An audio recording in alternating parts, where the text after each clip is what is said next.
When Russian and Austrian troops attempted to encircle the French army in central Switzerland during the Second Coalition War, Napoleon Bonaparte personally led the decisive liberation strike in the sleepy town of Dietikon. In a daring action on September 25, 1796, he crossed the river Limmat with 16,000 men to drive the Russian army permanently out of Zurich. Due to the brave assistance of the inhabitants, the French emperor promptly renamed the town Heldenstadt, City of Heroes.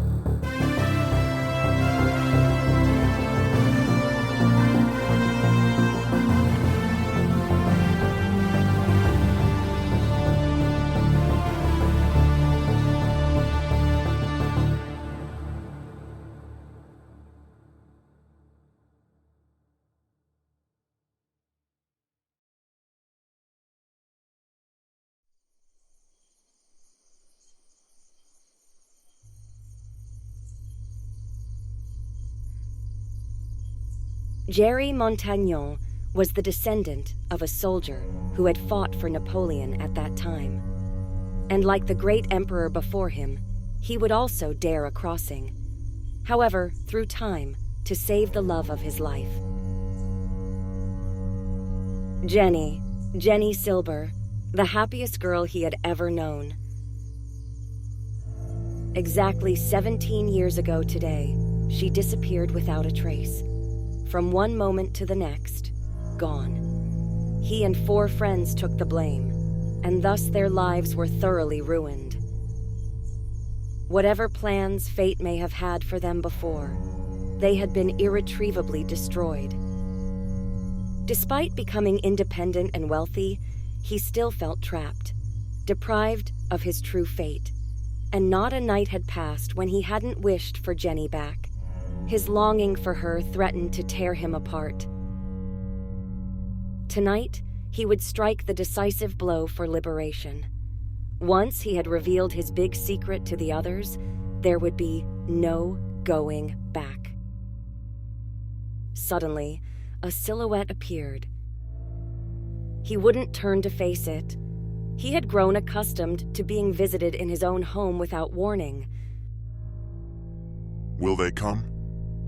I offered each of them 10,000 Swiss francs for a single evening. I couldn't come up with a better bait. When they see the stone, they will surely stay. If they show up. I haven't spoken to most of them in over a decade. Some may have left the past far behind. But the past isn't done with them yet. Thanks for the reminder. You must not fail. Everything is set in motion, but I can't promise they'll believe me. Then find a way to convince them. Jerry pondered for a moment who the first visitor might be. When he returned from his thoughts, the man was no longer there. He had silently disappeared into the shadows, as he always did. Jerry felt profound relief that Damaso had come. He was one of the main suspects back then. During the investigation, he had even doubted him himself. Are the others here yet? No, you're almost too early. The talk about your home wasn't exaggerated. Do you live here all alone? Yes, but I also spend most of my time working. What do you do again? Something with the internet, right? Security software. And you? Tax authority. The pay is enough for a comfortable life, but of course never for a view like this. About the money. Not why I'm here. I'm more interested in the real reason for your invitation. Why this particular evening? I'll tell you everything over dinner. Sandra, welcome.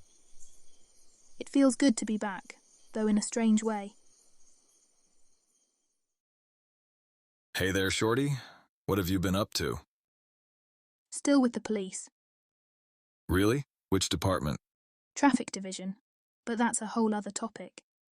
Do you think the others will come too? Looks like it.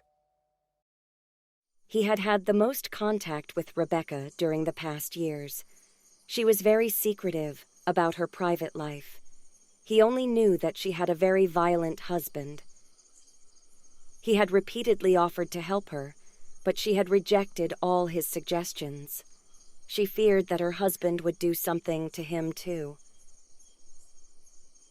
What's with your face? Are you okay? That's nothing. Sorry, it's good to meet you in person again. I just have too much stress at home. I hope you're at least hungry. Not really, but that might change. Rebecca? Damaso. The two hadn't been particularly close before Jenny's disappearance, and the fact that intense investigations had been conducted against Damaso hadn't improved their relationship. Sandra, how long has it been? Too long, I think. Have you been doing well? Can't complain, at least not on a high level. That's good, but someone's still missing. Don't worry, that's about to change. Frederick Rico Berger, the only one from their former clique still living in Heldenstadt. He dwelled in an old house on the outskirts of town. There, he smoked forbidden herbs, wrote all day, and lived solely on the government's dime. It hadn't amounted to more than a few devoted fans who occasionally lurked outside his house. And that was precisely the kind of attention that Rico detested fiercely. Where my money at? You know the deal. After dinner. Still the same faces. This time in formal attire. Except you, Rebecca. Still the old rebel. Somebody ought to push back in this insane world. Damaso, you haven't shrunk an inch. I bought your book. Oh, which one? The one with the black dragon on the cover. Ah, that was you. You're still writing? Of course. I am a writer after all. Can you make a living from it? Why is that always the first question? Believe me, nobody is more surprised by my lack of success than I am. That genuinely surprises me. And I'm amazed that you all showed up. Jerry, why don't you tell us why you really invited us? Let's have dinner first. About your question, you know what day it is. Today is even a Friday. Just like back then. Creepy. Why specifically the 17th anniversary? Odd choice. It feels like it happened just yesterday. When was the last time you thought about her? Hardly a day goes by without her face flashing in my mind. You two were inseparable. We were. I've never had a friend like her again. Maybe I thought I didn't deserve such a close friendship, because I didn't watch over her that night. It was dark. There was a storm raging, and we were all in panic. I don't know. Hey, you mustn't blame yourself. I don't even know how we all managed without her. We didn't. She would never have allowed us to sink this low. Your self-pitying thoughts aside, Rico, Jenny is gone, and nothing can bring her back. Yes, we've all come to terms with that. It may sound impossible, but what if there was a way? What do you mean by that? How much have you had to drink? Nowhere near enough yet. Do you want to confess something? You asked me why I really invited, besides the fact that this meeting was long overdue. I'm afraid I'll have to show you because it's hardly describable. I'm about to throw up. I want my money now. After dessert. Follow me. Jerry led them to the stairs leading to the basement. With each step, he could feel the course of history changing ever so slightly. Take a seat. You'll have to sit down anyway once you've seen my presentation. Once we've seen what? Yeah, don't be so dramatic. What is this supposed to be? Footage of Heldenstadt. Kinda obvious. Yeah, Heldenstadt in the 90s. Correct so far. There's just one problem. I made this recording about 12 hours ago, with my phone. Nonsense. Furthermore, I have publications from August 30th, 1996 here. Bravo, Visions, Geo, PAM, NZZ, and many more. All bought during my last jump, exactly 9 hours ago now. Or do you seriously believe that one could find them in such pristine condition? There's a whole market for that. It's called eBay. It would still be quite an effort. Not with his riches. He had them reprinted in expensive detail work. The originals are surely available online or can be ordered from the editorial offices. And what would the alternative be? Time travel? What's it with this show, Jerry? And by the way, explain to us how to travel back in time. Have you written software that'll digitize us? Do you remember this? Jenny's pendant. You took it when she... It wouldn't have helped with the investigation anyway. It was the only thing left from the love of my life. A few months ago, it started whispering. No clear words. Each time, it lit up in violet and emitted a disturbing light that almost hypnotized me. And people claim that my stories are unbelievable. You're many things, Jerry, but not known for a vivid imagination. Thanks. That was meant as a compliment. Are you trying to tell us Jenny's talisman is a time machine? Something like that. Living all alone clearly isn't good for you, Jerry. Maybe you should seek help. I already have. What kind of help? Our lives took a dark turn that night.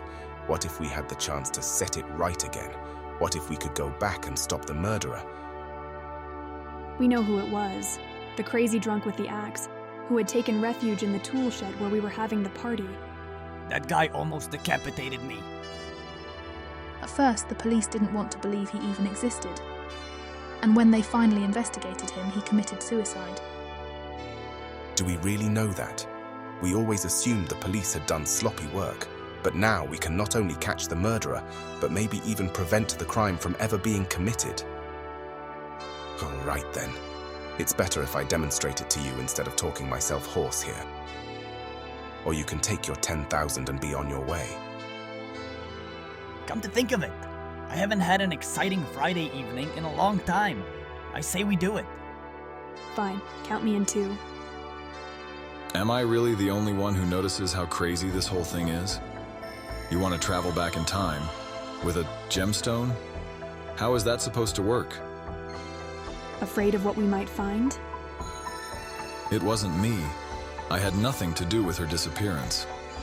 When will that finally sink into your damn skull? Sorry I wasn't as good friends with her as you were. But you would have liked to be... Guys, please. This issue drove a wedge between us before. We can't allow for that to happen again. I didn't come all this way for arguments. Just show us how you imagine time travel exactly. That was really mean of her. You know how she is. Sometimes she goes too far. She just misses Jenny like crazy. Don't we all? Look, once I've shown you my discovery, the group dynamic will change instantly. Are you in? You'd better not be lying to me. You have my word. Before we head out, I need you all to leave your keys and wallets on the table. Hello? You took your phone to the past too. To provide you with evidence, yes, but we can't have any ID on us. Jerry led his friends into a nearby forest when Rebecca suddenly turned around. What's wrong? I think I saw someone over there among the trees. What did he look like? I think he was wearing a raincoat. Probably just walking his dog. But there was no dog. Well then, maybe he's just looking for his dog. Come on now. I think it's time to familiarize you with the basic rules. When we travel, we always land on the same date, August 30th, 1996. But what time we arrive depends on what time we disappear from here. If it's midnight here, it's also midnight there, and time passes there at the same rate as here. So if we travel back at 6 in the morning, Then the sun rises here. However, it will be Saturday then. Also, we come out at exactly the same point where we leave from here. Therefore, we must choose a spot where absolutely nothing and no one awaits us. Otherwise, we might end up in a wall or in front of a truck. and there's such a safe spot here, I'd rather not merge with a tree trunk. Don't worry, I found the perfect spot. And what if we have to flee hastily in the past? I assume this rule applies in both directions. Indeed, which is why it is of utmost importance that we do not attract attention, so that we can calmly choose a suitable spot for our return. How exactly does this time travel work then? There are countless movies and books about it, and none of these theories make sense. There are only two types of time travel. Either you cheat or you create a paradox. Let's say your cat gets run over. Either you stay on your timeline, build a time machine, and travel back in time to lock up your cat. Now, you've saved your pet, but at the same time created a paradox. Because by saving the cat, you've eliminated the one reason you built a time machine in the first place. Or you travel into a parallel universe and save it there. But now you've cheated. Because in the original world, your cat stays dead. And which of the two types are we talking? As far as I could determine, we remain in our universe. But are you sure one can make a difference in it? I've been extremely careful not to change much, and any changes don't manifest immediately. When you return to the present, there's a kind of realization delay. All the things that have gone differently now slowly seep into consciousness. It's like gaining memories you didn't possess before. But we're talking saving Jenny, or at least finding out what happened to her. If we succeed, wouldn't that fundamentally change all our lives? Well, it would just mean a lot of new memories, and surely better ones than those that have accumulated since her disappearance. Haven't you ever run into yourself? That's the astounding part. If the past is changed, then the future changes too. But as soon as you travel back to the past, you find it as it always was. Probably because the past has already happened. That means you can't encounter an old version of yourself time traveling, only a younger self from back then. But I've always made sure to avoid that. Jesus, my head's about to explode. It might be better if I don't over-explain it. Some of it you'll have to experience yourselves to believe. Here we are. Put away your lamps and let's form a circle. I bet Candid Camera is about to pop out any moment. We're alone here. I've checked multiple times. Jerry stretched out his hand.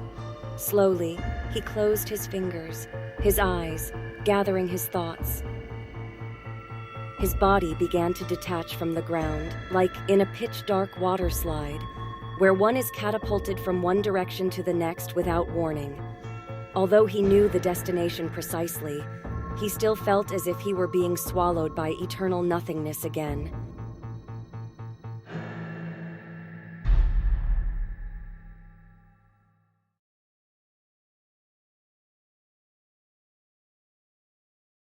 Whatever had seized him completely released him just as quickly.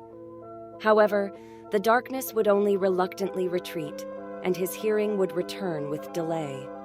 He knew what had happened, and was not surprised that hardly anything around them had changed. What happened? Did it work? I feel kind of strange, like I'm walking on stilts. That feeling will fade quickly. It's still the same place. That was the plan. The moon. It has changed its position, and it's gotten colder. We've only been standing here for a minute. How could the temperature change so quickly? By our host, mixing something into the food. Don't be silly. Such drugs don't exist. Besides, I'm a software developer and not a chemist. Well, Mr. Copperfield, the weather has worsened, but that don't mean we've traveled through time, let alone to the year 1996. Then it's time to take a closer look. Jerry led them out of the forest, down to the town hall, where a concert had just ended. The last cars were rolling from the parking lots. On the other side, behind poplars, the common land unfolded. Beyond a tree-lined avenue lied the entrance to the public swimming pools. How old everything looks. The facility was completely renovated just last winter. I can't verify that. I haven't been here in 10 years. But I've been here every summer. It looks just like it did back then, when we splashed around here. Sure, maybe the pool was never renovated after all. How convenient that we left our phones behind. Otherwise, we could Google it now. Did we have internet for phones in '96, let alone Google? That could easily be checked if we had a phone. What are you doing? That's highly verboten. Didn't stop us back then. But back then we were still children. Did we ever get caught? I'm in. Behold, the 1996 season schedule. Come on, you must have hung that note there yourself. Then we'll need something bigger. Like what? A phone booth? Take a look at what's written on it. If we were still in 2013, it would say Swisscom. The company didn't change its name until 1998. Well, what do you know? This is the telephone directory from 1996. Wait, I have some change. I'll call my dealer real quick. But the connection couldn't be established. Maybe a technical glitch? We should get out of here. Wait a minute. You brought your whole keychain? All my keys are on there. Every single one I've ever owned. That wasn't part of the deal. Exactly. Next time, I'll bring a few joints along. What next time? This whole trip is one big hoax. You want more proof? The Rock and Independence Day are shown at the local cinema. Are you going to claim I smuggled the movie posters into the display cases too? You're really going to drag us to the city center? Guys, back there.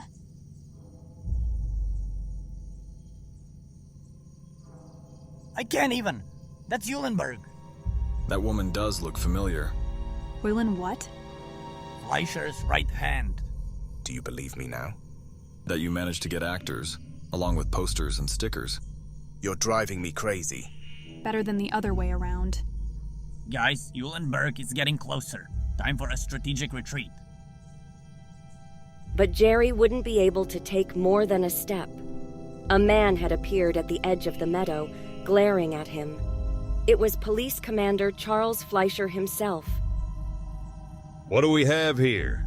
Bicycle thieves? No, Why the flashlights then? You damn brats just broke into the swimming pool. You better confess.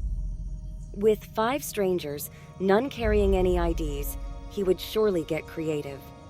Just wonderful. They had landed themselves exactly in the situation Jerry had wanted to avoid at all costs. Unfortunately, we don't have enough handcuffs. Looks like we'll have to call for backup. Due to the 200-year celebration in the city center, we have hardly anyone available. The colleagues should be back from the river by now. Get moving already. How do we get out of this mess? don't panic. We just need to get enough distance between them and us, then we'll jump back. Soon this place will be swarming with postal workers in uniform. Can't we just jump right now? Absolutely not. If they get too close to us, they'll also end up in the future, and that's a problem I wouldn't want to solve. At the other end of the town hall, a van with open doors was parked. A man climbed the steps to the hall entrance. I'm afraid there's only one way. We have to get hold of one of their weapons. Leave that to me. What are you doing? Rebecca slowly walked backwards until she could snatch Fleischer's gun from his belt. Stay away, or you'll soon be Team Swiss cheese. Quickly, we need to hijack that minibus. Keep your sticky fingers off the belt. I know how guns work. Jerry jumped on the driver's seat. Rico took a seat next to him. And Sandra and Damaso got into the vehicle from the back. Only after everyone had gotten in did Rebecca drop the weapon. She rushed to the back of the car and bumped her knee while getting in. Get us out of here! Rebecca, are you okay? My knee! It hurts like hell! But not for long, trust me. Fleischer and Eulenberg ran to their car and with squealing tires started the pursuit. Jerry drove the minibus over a bumpy gravel road between fields, heading towards a small hamlet where future Rico would reside in a dilapidated wooden shed. The area was completely deserted. When Jerry was blinded by the blue light in the rearview mirror, he hit the brakes hard. As intended, the police vehicle collided with the back of the minibus. Jerry kept an eye on the police car. Its front was dented, but the flashing lights still turned. The two officers had not yet exited. He could only hope that they had been wearing seatbelts. Rebecca hesitated to get out of the bus. My knee. I don't think I can walk. We have to get to the field. Hurry, there's not much time left. Damaso looked down at Rebecca. Then he leaned forward and, against her will, helped her on her feet. He stubbornly ignored her protests and dragged her onto the grass. Just at that moment, the officers fought their way out of their wrecked vehicle. Awkwardly, but apparently determined. You little devils, stop right there! In the middle of the field, Jerry slowed down and produced the pendant. He closed his eyes, stubbornly ignoring the shouts of the policemen. The world began to distort in rhythm. Hypnotic light penetrated through his closed lids, intensifying until it absorbed and caused the disappearance of every fiber of his being.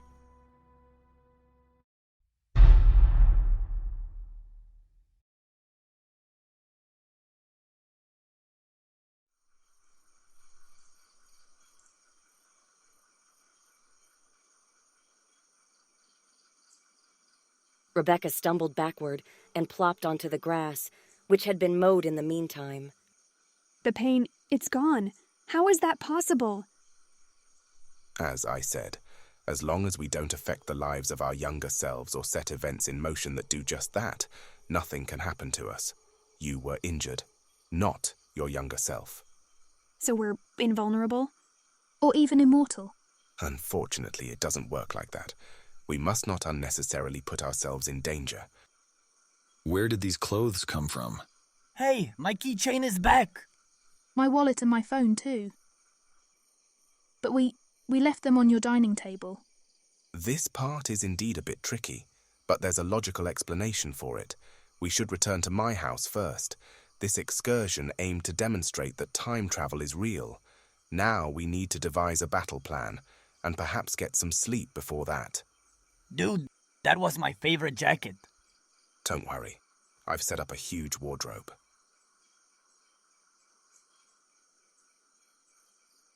Soon, they climbed the residential street towards the town hall. His friends' gazes turned suspiciously to every building they passed. The area looks different than before. However, it's just minor things. Street signs, car models, and refurbished facades. The cops definitely saw us, even our jump. That's all 17 years ago now. Won't they recognize us the next time around? I already said that the past is reset every time we arrive there. With each subsequent visit, we find August 30th as we experienced it in our youth, including all the circumstances we were unaware of back then.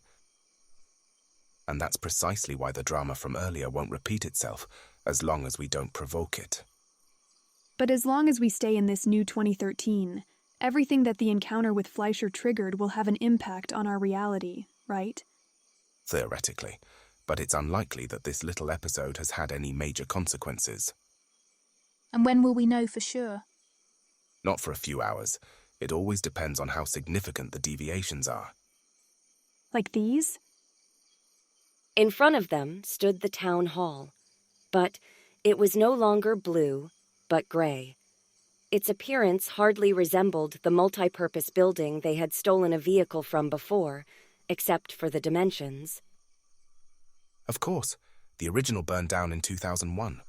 Why didn't I start with that? That's not the end of it. Oh my goodness. Fleischer is now the mayor? It seems our little maneuver had an unforeseen impact after all. Doesn't matter. Once we travel back, this will never have happened. Then the future will only depend on what we do on our second attempt. But didn't you just say that we won't know what we've done for a few hours? Manifestations in the real world become apparent immediately, provided you walk right past them. But the memories of a change within our own lives only seep into our consciousness with a delay. And what if the changes we've set in motion have cost someone's life among us? Look around. We're all still here. It's pointless to worry, especially about that one. Oh man, I hope I don't dream about all this crap tonight. I certainly hope I do.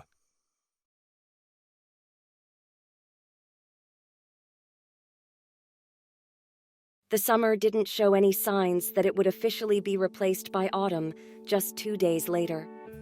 The weather was far too magnificent for that. Although rain had been forecasted for the evening, none of them were deterred.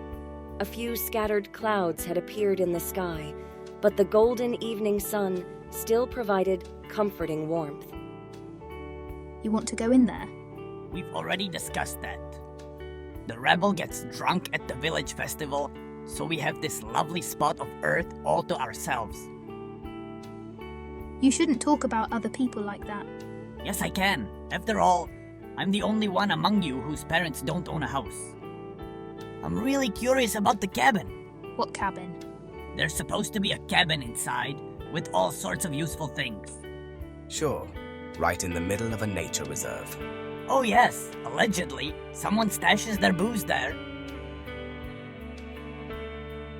The faint hum of the incineration plant drifted over, mingling with the chirping of crickets.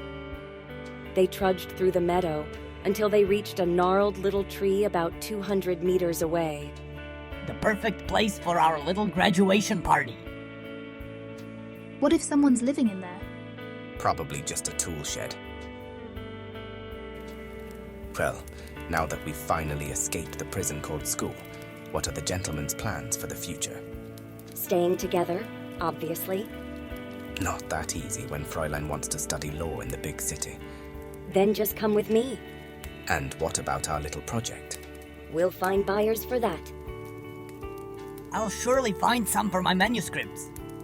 I didn't know that writing was a profession. It isn't. It's a calling. Can you hear it? That's the call of the wide world. It can hardly await my debut. And I believe it's calling you too.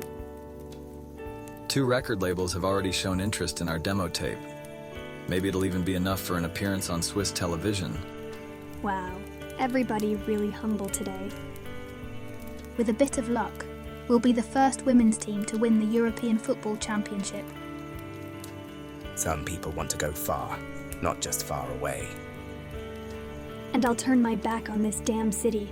Screw you, Heldenstadt. Screw you to death. I'll move to Zurich and earn my own money. Then I won't depend on anyone anymore. And what about your mom? She never has time for me anyway. Stop shouting. I think I heard something.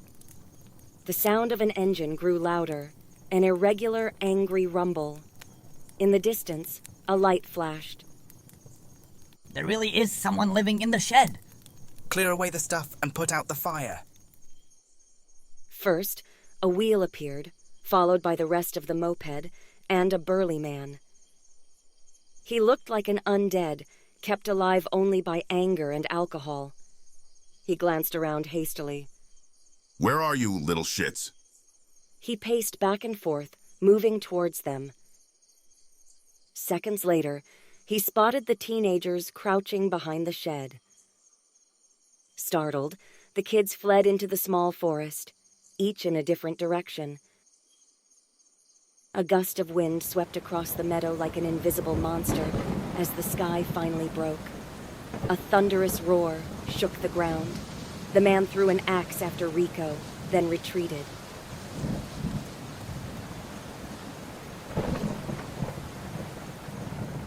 When the storm subsided after 10 minutes, giving way to the starry sky, the kids ventured out of their hiding spot, but they were no longer complete.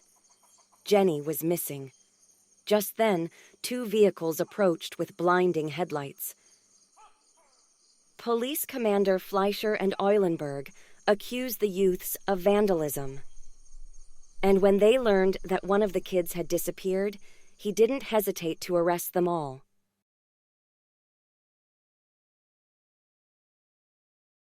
At the station, they had to answer questions for hours. They told Fleischer about the party, and of course about the stranger who had first surprised them and then tried to kill them. But Fleischer didn't believe that someone was living in a tool shed, especially not in a nature reserve. I told the others the same thing. So you don't believe in the man on the moped yourself? That's not what I meant. I'm much more interested in what happened to your friend. We found an axe. Did you psychopaths dismember Jenny and throw her into the river? Are we already resorting to accusations? Who else would have a party in a protected area when the city administration spends a fortune on a free festival? My deepest condolences that we don't conform to your narrow-minded worldview. And as for the axe, you'll definitely find fingerprints on it, but not ours. The forensic service will determine that. I guarantee it. Jenny never resurfaced, and the whole world wanted to know what had happened to her. In the following days, the prosecution charged all 5 of them. Rico, Jerry, and Damaso were even held in custody for several weeks.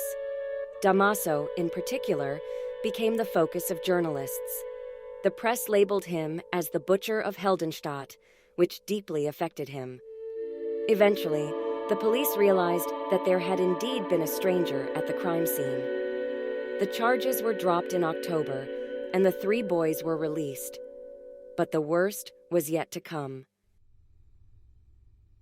Sandra had been expelled from Heldenstadt's women's team, allegedly because she was no longer suitable. Her career as a footballer was thus over.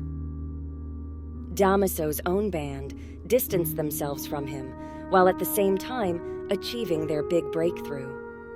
With beats he had crafted on his own. Rebecca couldn't find employment and would be the first to go underground. Jerry would only find out years later that she had married an entrepreneur and become a mother, somewhere in the canton of Zug. Rico, who had wanted to pursue journalism, found only closed doors.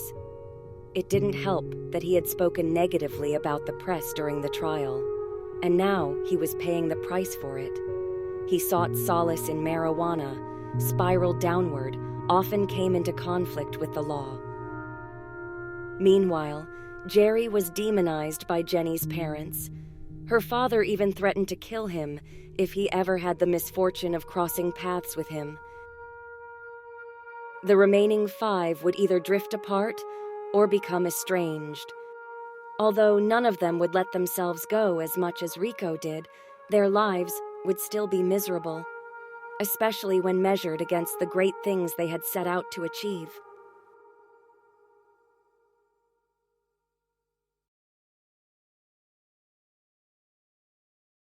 Sandra was the first to rise. She held something up to her face, which glittered in the young morning light. It was the cord with the amulet. She seemed completely lost in the shimmer. Have you ever had the stone examined? By whom? A jeweler? A spiritual healer? Perhaps a scientist or a forensic expert? I'd know a few people.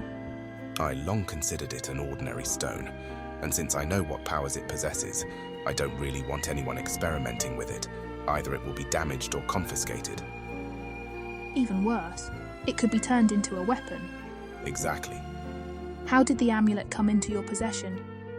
I found it next to a stone, at the edge of the moor where Dami claimed to have last seen her. She handed him the amulet and immediately grimaced in pain, clutching her head. My God, these headaches. I feel the same. My head's about to explode. What is this? New memories of all the changes that yesterday's action has brought into our lives. It seems like it hardly bothers you. I've had time to get used to the effect. Plus, the intensity of the pain depends on how much one's life has changed. Damn. Fleischer did actually become mayor in '97, and has remained so to this day. It says that the collision of a police car during our escape was the decisive factor for his candidacy. Which we caused during our escape.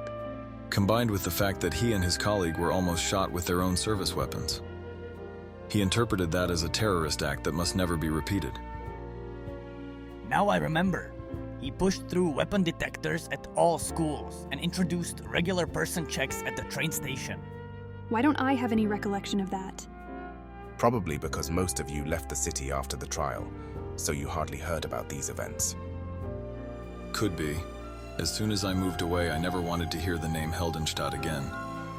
Maybe you can explain what the automatic clothes exchange is all about.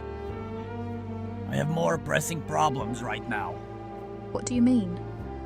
Because of Fleischer's strict drug policy, I've been caught smoking weed several times. Once he interrogated me for days and burned cigarettes on my skin. Even my parents doubted me. They thought I did it to myself. I'm going to catch that monster. Absolutely not. But someone has to stop this madman. Didn't you listen to me? We're going to undo all of this. Next time we time travel, we'll just avoid him, and he'll never become mayor, and then you won't have any scars. But won't something else go wrong instead? It's not like we've been particularly careless. I threatened 2 policemen with a firearm. That's not trivial. You got us out of a precarious situation, but Dami's right. We need to choose our next steps carefully. But first, let's have breakfast. What do you have there? The files from our trials. With these, we can reconstruct the sequence of events and devise a plan. Ever thought about just letting the past rest? And why were we given the chance to do exactly that? To be tested? By whom? Dear God, if he existed, Jenny would still be with us. But we're playing God. Exactly. God, not the devil. But even if we succeed, what does that get us? Won't we have just skipped those 17 years? Let's assume we undo the events of that night, and you become a celebrated rock star. Music producer. Whatever. Once we return to the present, you'll remember both lives. The old unsuccessful one and the new successful one. It will feel like you've read 2 biographies and can remember every detail. That's the thing I don't understand. If we undo the events of that night, how could we have ever traveled back?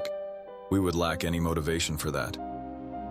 To use Rico's example, we're not traveling to a parallel universe, but rather moving along the same timeline. So, if Rico has lived a life as a best-selling author in San Diego, he'll feel a strong impulse 17 years later. An irresistible urge to return to Heldenstadt. You mean like the munchies I get after smoking weed? Essentially, so that you'll be standing in exactly the same spot on the night of our return, where we'll emerge from the past. So I'll appear in a suit, with a Rolex and 2 hot babes on each arm? Minus the 2 ladies, but yes. I once put this to the test and bought Amazon shares, under my own name, which means my younger self would benefit from it. As a result, I never started a software company, but emigrated to Papua New Guinea to set up a development aid project. And precisely there, my not-so-much younger self was overcome by the urge in late summer 2013 to travel back to Heldenstadt and stand where I would materialize upon my return. I had all sorts of tattoos, a long beard, and strange clothes. It taught me to never push the envelope again. And what if our younger selves become assholes? Won't we be assholes upon our return? What do you mean by becoming? Not really. In a way, our younger selves are, well, replaced by our current personalities. We're just overwriting them, like a floppy disk. It's more of a somewhat harmonious merging. Their states of consciousness are in fact linked to ours as they move towards them. We essentially have a right of first refusal, since we were there first. Or do you no longer feel like yourselves? Hard to say when I'm hungover. And how do we proceed now? We could just warn ourselves so that we don't even enter the nature reserve. that would be damn difficult. We had planned the trip at least a week in advance, and besides, we only met in the late afternoon. If our younger selves meet all their older selves at once, they'll freak out completely. And warning each one individually would be just as complicated. We wouldn't believe a word we're saying. Why should we? We didn't listen to our parents or our teachers. So why listen to a few strangers trying to talk us out of our legendary graduation party? Which leaves us with the stranger. We have to prevent him from entering the nature reserve. And you as a policewoman are best suited for that. But in '96, I wasn't yet in the police force. Even better. Then it's not abuse of office. You give him a hefty fine and send him on his merry way. You just have to be intimidating enough. If anything goes wrong, we're just around the corner. If we're going to pull this off, we need a credible uniform. Agreed. Sandra and I will go to the costume rental. The rest of you stay here and work out the plan. And please try not to kill each other while we're gone.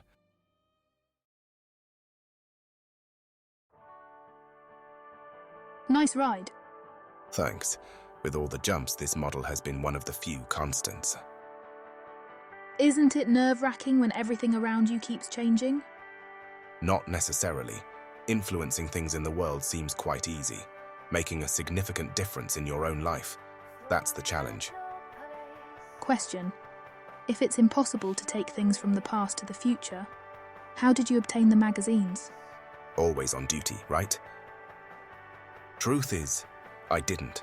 I vacuum-packed them and put them in my father's safe deposit box down at the post office. I knew he would always pay the annual fee but never use the service. All I needed was a spare key, which a cobbler made for me in half an hour.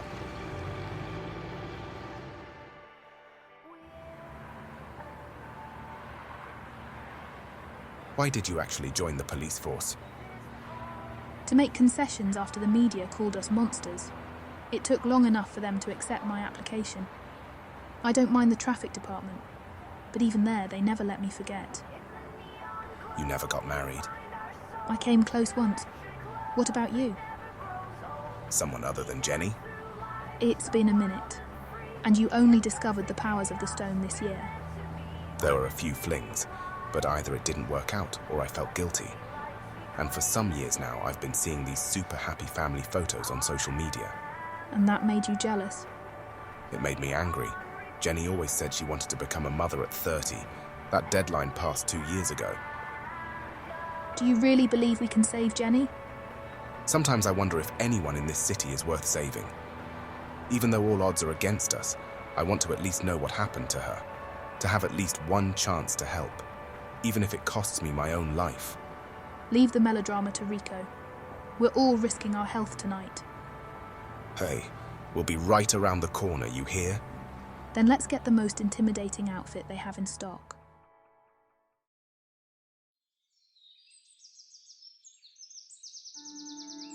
I can't believe it. Just look at this mess of shrubbery. Must be quite the hassle to keep a garden like this in shape. Is the man too stingy to hire help? You could apply for the job. Jerry actually offered me the position as a gardener the last time I was here. Must have been ages ago. It's creepy how messy everything is. Makes me doubt Jerry's state of mind. Ever heard of priorities? Yesterday's trip was meticulously planned. At least we made it out in one piece. Calm down, both of you. What's your problem? No problem. Why do you even smoke weed? What's it to you? It's bad for you. Helps against life. And what do you do when you're not smoking? Easy. I start smoking. What are you looking at? I thought I saw someone. The same guy who caught my eye last night. I only see trees. Secondhand smoke must make me paranoid. This whole story, it sounds like a nightmare, straight from your pen. You've been reading my stuff? I've read all your books. And never said anything. I only write to complain. And I only write to relieve myself. What are we doing here, Rico? I don't know. I only know one thing. We can't turn back anymore. We can only go back. Let's track down that long misery and then we'll figure something out. Jerry parked the car where the industrial area bordered the nature reserve. From there, they crept under the overpass onto the fields along the riverbank. And what if the farmer decides on a night shift and we get eaten by his harvester? I have been here at this time before. Besides us, no one will be out on the field.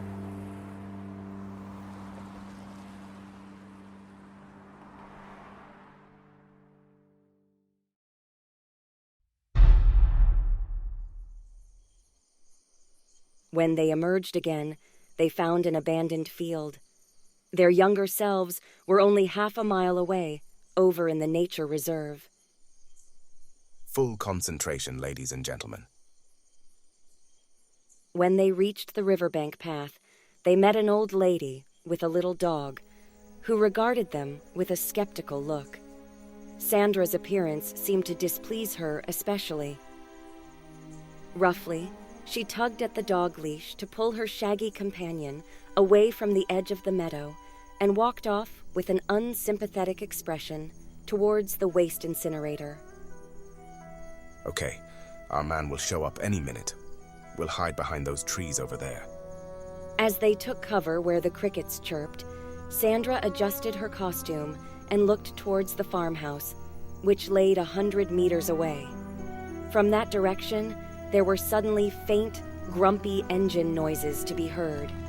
A light flashed between the courtyard and the poplars. The light grew larger and, as expected, turned out to be the headlight of a moped. Sandra positioned herself in the middle of the gravel path, assumed a stance, and held out her palm to the approaching vehicle. Stop immediately! What do you want, Fräulein? City police, you're in a no-driving zone. But ain't nobody seeing that now. Have you been drinking? Me? No way. Your breath says otherwise. Get off the vehicle, please. Bitch, what? Right now. Your tire tread is off. Judging by the sound of your engine, your vehicle has been modified, and the license plate is barely readable due to dirt. Hasn't bothered anyone until today. Well, then you're out of luck now. That'll be 200 Swiss francs.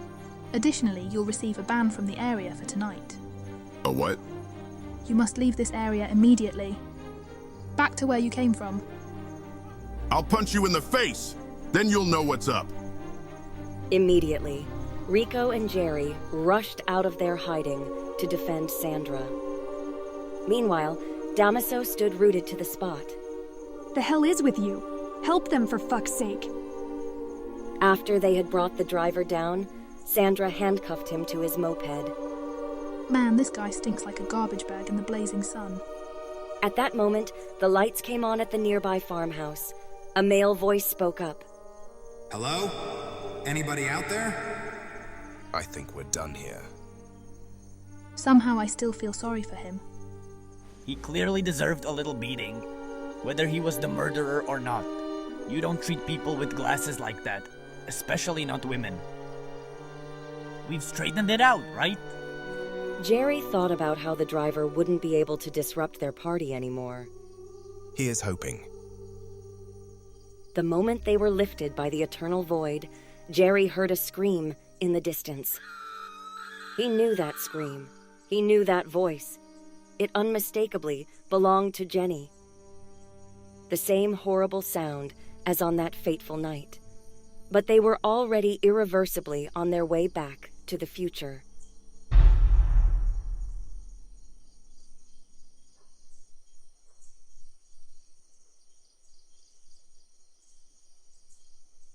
Damn, I'm fat!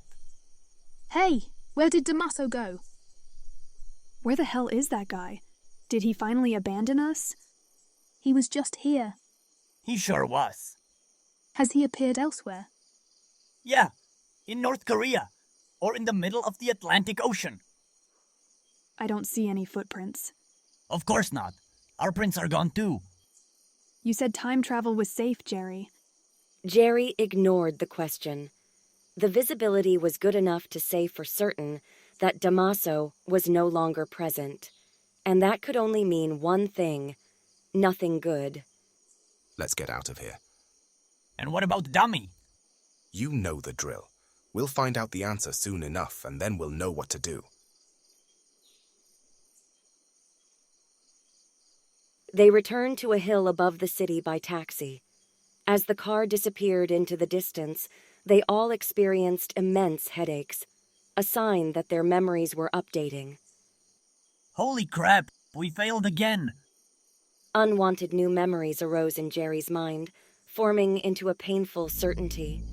He could no longer deny it to himself. Jenny had remained missing. This time we lost 2 people. I remember it like it was yesterday. The man didn't show up back then, because we stopped him. And we went to play in the woods. And when the storm started, we didn't hit the shed. But sought shelter under the trees. They blamed Damaso alone for Jenny's disappearance. But this time, it wasn't the residents who called the police. No. We went to the station ourselves when the storm had passed, and we couldn't find her. They locked him up in juvenile detention, and he's still behind bars today. He went berserk in his cell back then, beating up several guards. He was never the same after that. And I yelled at him because he didn't help when Sandra was attacked. I'm so ashamed of myself. We'll bring him back. But 17 years in prison, most of it in the closed unit, he'll remember every dirty little detail. Well, we've all seen bad movies. Listen, we need a new approach. We may not know the violator, but we do know his victim. You want to warn Jenny? Haven't we already discussed that option? We had only considered warning everyone at once, or warning each one individually, not just one person. If she never goes into the nature reserve, she can't disappear in it. Do we even know where she was during the day? She was jogging down at the sports field. Must have been around 10 o'clock. She'll panic if 4 adults ambush her. That's why only the 2 of us go. If there's a woman present, Jenny will react less suspiciously. And what should we tell her? The truth. We know everything about her. 2 strangers who know everything about you. Creepy. Not ideal, but we're running out of alternatives.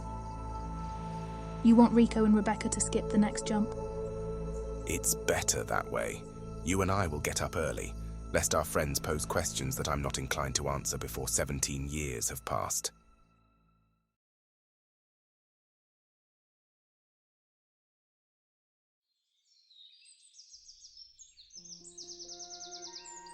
Jerry had done his utmost to keep an eye on the old house on the other side of the street, but he was so nervous that even a few quacking ducks on the riverbank easily captured his attention.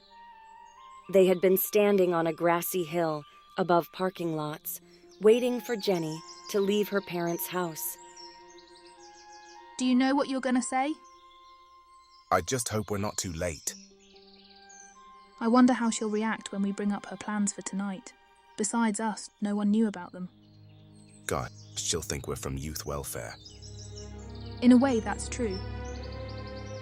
Finally, something moved among the bushes above the stairs. Something white flashed, and then 2 legs hurried down the steps to the empty parking lot in front of the garage. It really was her. Jenny looked just as he had remembered her. At the same time, he realized that she was only 16 years old, and his interest in her could now be interpreted as inappropriate, considering the age difference that separated them. A shameful feeling he hadn't expected. His legs seemed to develop a life of their own. They started moving towards Jenny, but Sandra must have anticipated that. Patience, my dear. Don't worry. I know exactly where she's going.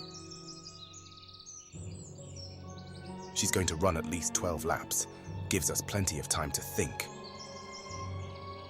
As Jenny passed them, they turned their backs.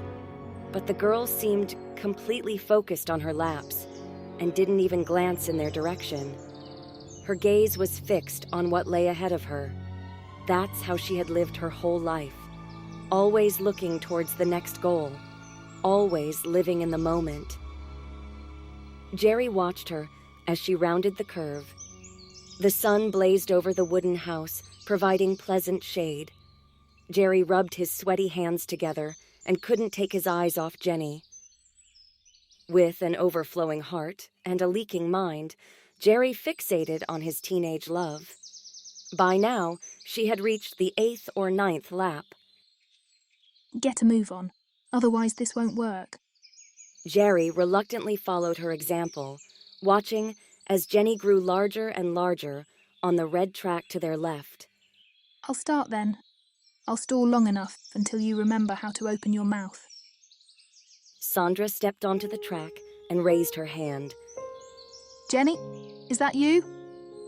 Jenny slowed down hesitantly. Did Sandra look familiar to her? Forgive the intrusion. Can I speak with you for a moment? If you must. What's up? I'm from the Heldenstadt Daily. I'd like to conduct an interview. About what? About the organic farm project over by the cantonal border. Rumour has it you're one of the initiators. This isn't a good time. How did you even know you'd find me here? Your friend Jeremias was so kind. You know Jerry? We actually wanted to interview him first, but he recommended you. Where's your microphone, by the way? Or your notepad? We would like to conduct the interview at our office in the city centre. What's going on here? Who are you, really? You really don't recognize me. Just leave me alone. Wait, please wait. We were supposed to see Rochford next month, only to be with you. Why were? I don't understand. Is this some kind of bad joke? You must not go to the meeting tonight. What meeting? The graduation party at the riverbank. Stay clear. Otherwise, there will be an incident. I won't let you threaten me. Go away. Jerry wanted to follow her, but Fleischer and Eulenberg interfered. Why were you bothering the young woman? A misunderstanding, nothing more. We saw exactly what happened. We were just talking. About what? That's none of your damn business. Stay here. I know you. I want to see your IDs right away. Fleischer grabbed Jerry and slammed him against the flagpole. Jerry could feel the amulet crashing against the metal. As Eulenberg tried to grab Sandra, she delivered a blow to her face, just as she had learned in police school. While Fleischer helped his colleague to her feet, Jerry and Sandra ran off. They jumped over a hedge, and Jerry activated the amulet.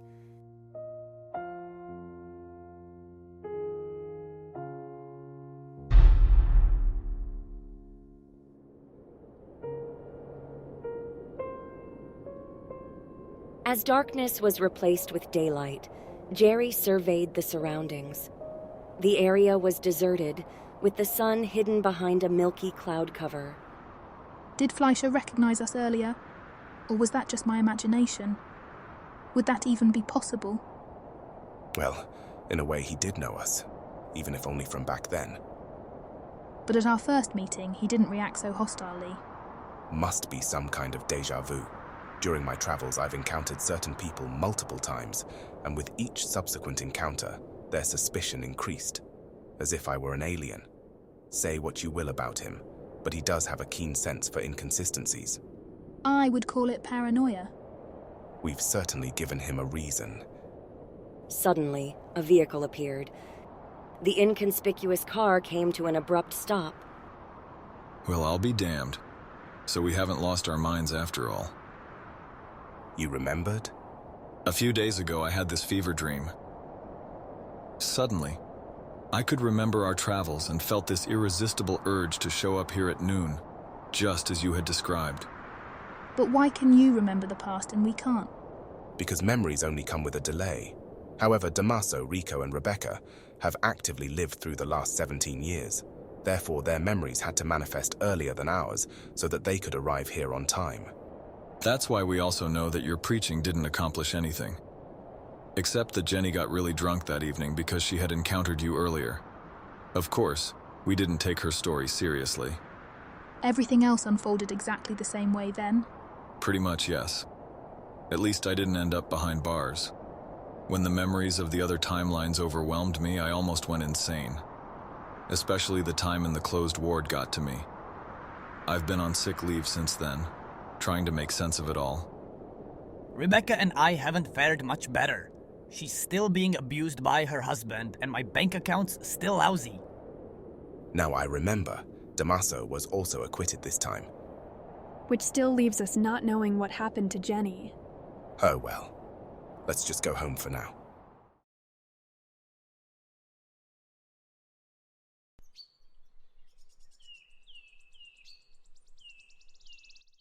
Again, Jerry's home had hardly changed. Rico and Rebecca stepped directly onto the terrace, searching the horizon with their eyes. There was something. When you and Sandra went to get the costume, Rico and I saw someone out there with binoculars. Rico nodded firmly. And it wasn't the first time I noticed that guy. Jerry remained silent. You know something about it. Do tell! Who is this guy? Do you know him? The truth, Jerry. Spit it out already. All right. I have kept something from you. When I jumped the second time, he unexpectedly showed up, just when I returned to the present.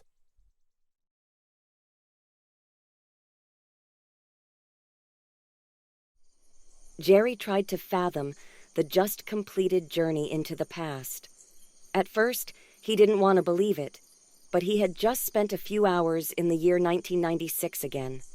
An utterly absurd notion, yet the posters, the cars, the houses, he hadn't dreamed it. And now, as he looked down on a practically identical Heldenstadt in the year 2013, he felt a certain unease, a feeling he could hardly name, as if something had changed within him. A tiny fragment no longer resting in its accustomed place, a cog turning in the wrong direction. As he brooded, a reflection suddenly flashed in the glass. For someone so wealthy, you spend surprisingly little on security. There's nothing to steal here. Who are you? The less you know, the better for both of us. Then why are you here? He clung to the hope that the stranger wasn't the classic type of burglar. They usually didn't introduce themselves to the homeowner they intended to rob. I've been watching you for a while. Mostly you just hang around. Strange. Jerry glanced at the interior from the corner of his eye. Everything was still where it belonged. I like my peace and quiet. That stone, what is it capable of? I have no idea what you... I saw it light up, and then you were engulfed in a violet light. After that, you were gone for several hours. What happened? I'm not exactly sure. Then be imprecise. I think it can be used for time travel. To what time? 1996. When in 96? Late summer? End of August? Exactly the period when it happened. You need to find out who killed Jenny. How do you know her? And how do you know about the incident? The whole world knows about it. Who even says she's dead?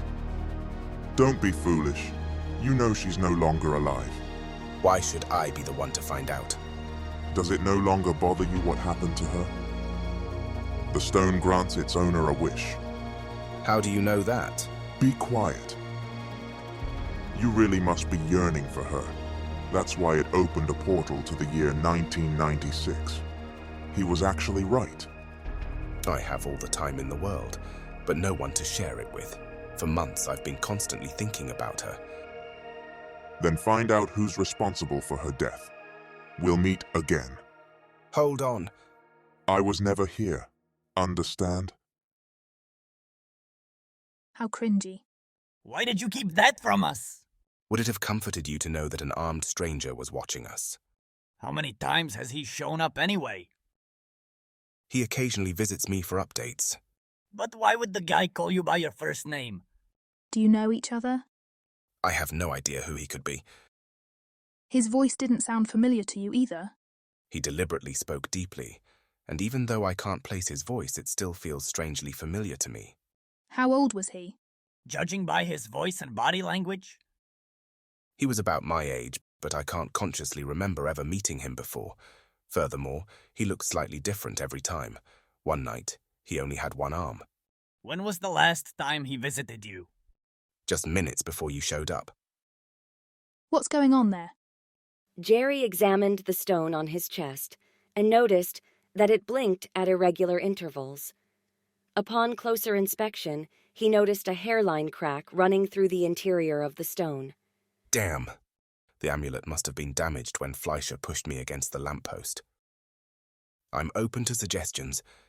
It's logical. Damaso pretends to be a bum and scares our younger selves out of the nature reserve before the bum shows up. I really don't feel like doing that. How am I supposed to scare us? Should I take an axe with me? Put a sack over my head? We only have one shot to scare ourselves away. We need a clear, simple plan. Nothing more, nothing less. That might be difficult with so many moving parts. Hey, where are you going? Getting some fresh air. I need to think. The late afternoon sun cast long shadows of the flora onto a brilliantly green meadow. Behind trees, the waste incineration plant sang its familiar, off-key song. The air was scented with hay, frogs croaked, and butterflies staggered through the air. The paradise that had turned into hell for them. But back then, they hadn't known how to appreciate its beauty. It had merely been a backdrop for their adventure as they followed the call of the forbidden. Footsteps sounded behind him. That was quick. I figured you'd come here. I completely forgot how peaceful this place is. Our memories have been refreshed 3 times already. I wasn't even sure if I should come here. This place is cursed like our own stubborn Chernobyl. Maybe we should just accept the past. No, never. Not to be a broken record, but I stick to my objection. If we use that thing again, the impact on our lives will be just as unpredictable this time. I still remember every gruesome detail from my time in prison. The drugs, the electroshocks, the beatings, the solitary confinement. The first few days when all that crap resurfaced were dreadful. We've already corrected that. But it still happened. Don't you get it? I'll have to carry those images with me for the rest of my life. This was only partially true. During his travels, Jerry had noticed that most new memories faded over time. They were pushed back by subsequent altered realities. Only the original events of his youth and the consequences of the latest journey would prevail. That's the price we pay for a better world. But will it be better, though? Think about it. If we succeed, if Jenny doesn't die, you'll never retreat, never write that software. You'll never become rich and never build that house. I'll probably stay in that band, never get a real job, and live off welfare forever. Rebecca will still marry that jerk, and her life will remain miserable. What about Rico? You know I love that guy. But he'll always be a mess, whether he's swimming in money or scraping by. And then there's Sandra. She kind of got it made. Maybe a mediocre life is good enough. That's why I was initially against trying it in the first place. I never suspected you, Dani. You have to believe me. I do. But what if we make everything worse? What if this really is our last attempt and we can't make any more corrections afterwards? We were on the verge of achieving great things, every single one of us. If we play our cards right, we will succeed this time. At the other end of the meadow, a figure appeared. Is that your mysterious visitor? He came for me. Let me handle this. What's the situation? We only have one shot left. Then you better put in some effort. What's with all the secrecy anyway? If our success matters so much to you, why not just reveal your identity? Because it's not about me, and not about Jenny either. I want the truth. You'd never believe me. You have to see the truth with your own eyes. So you know who's responsible for her death? I know what really happened. At least I'm absolutely certain. You need to approach this with an open mind, or you'll fail again. Quote, how can it be that you remember our previous conversations? Your past should have been reset too. That's part of the puzzle. Understand already that everything is connected. What was that for? A not-so-friendly reminder that time is running out.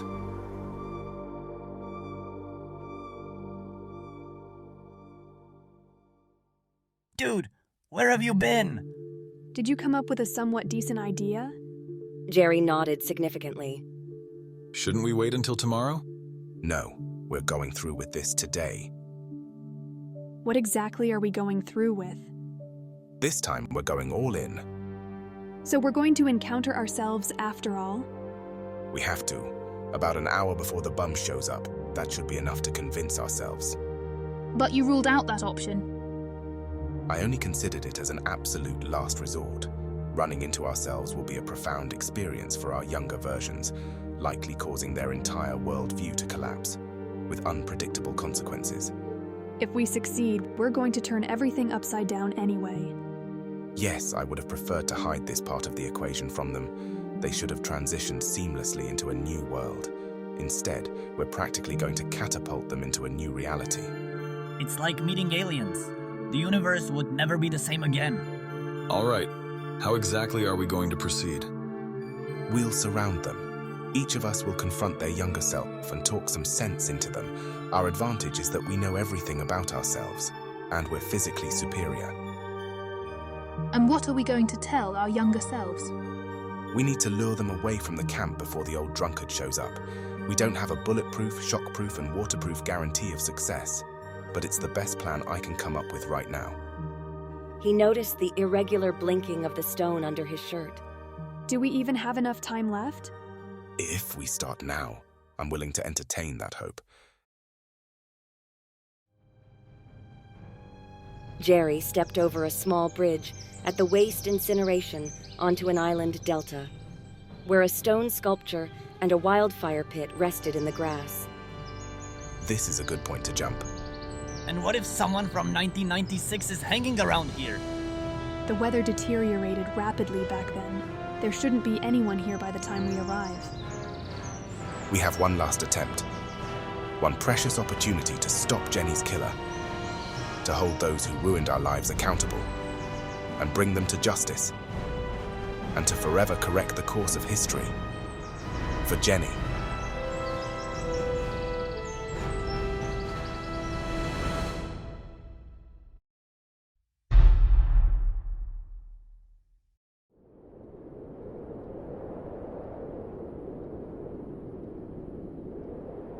This time, it took Jerry a particularly long time to adjust to the new lighting conditions.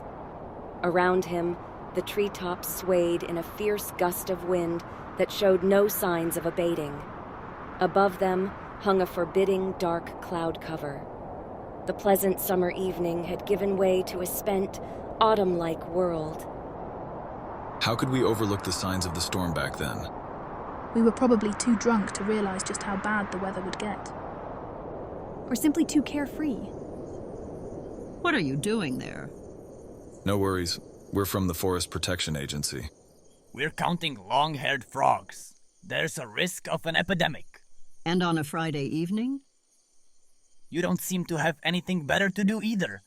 Wait, is this one of those long-haired frogs too? We'll count this one too. Impertinent rascals.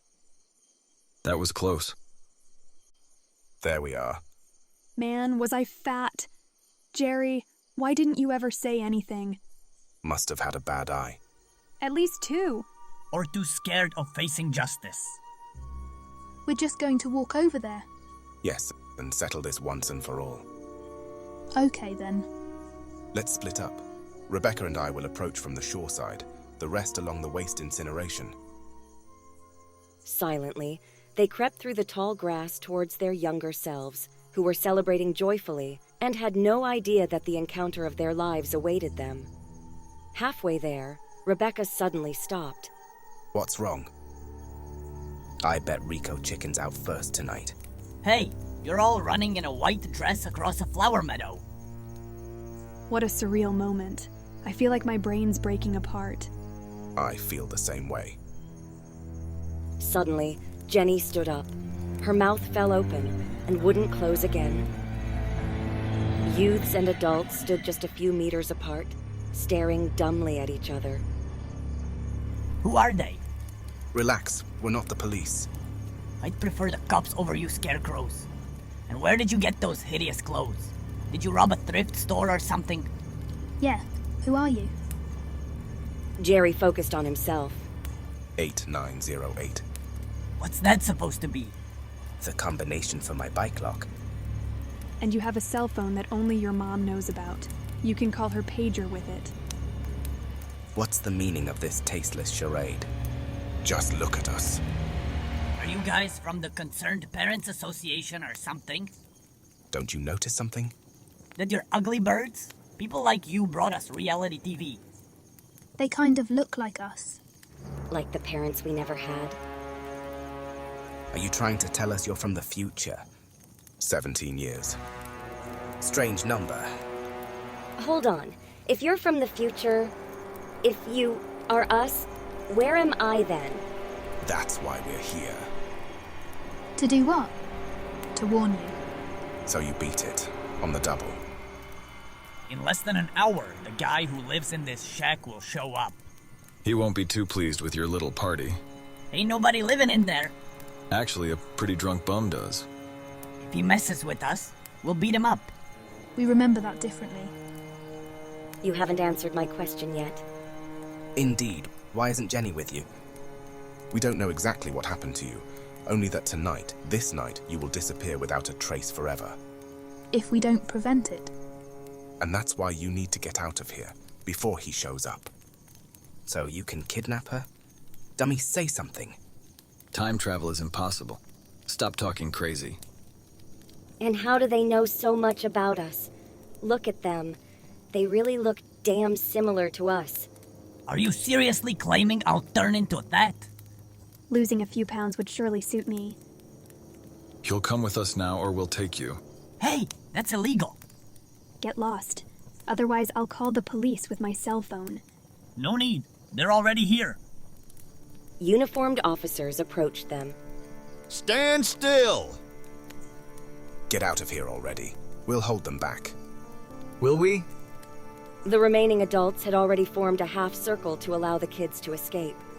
Only Rebby stood rooted to the spot. Rebecca, take the amulet to safety. We'll catch you later.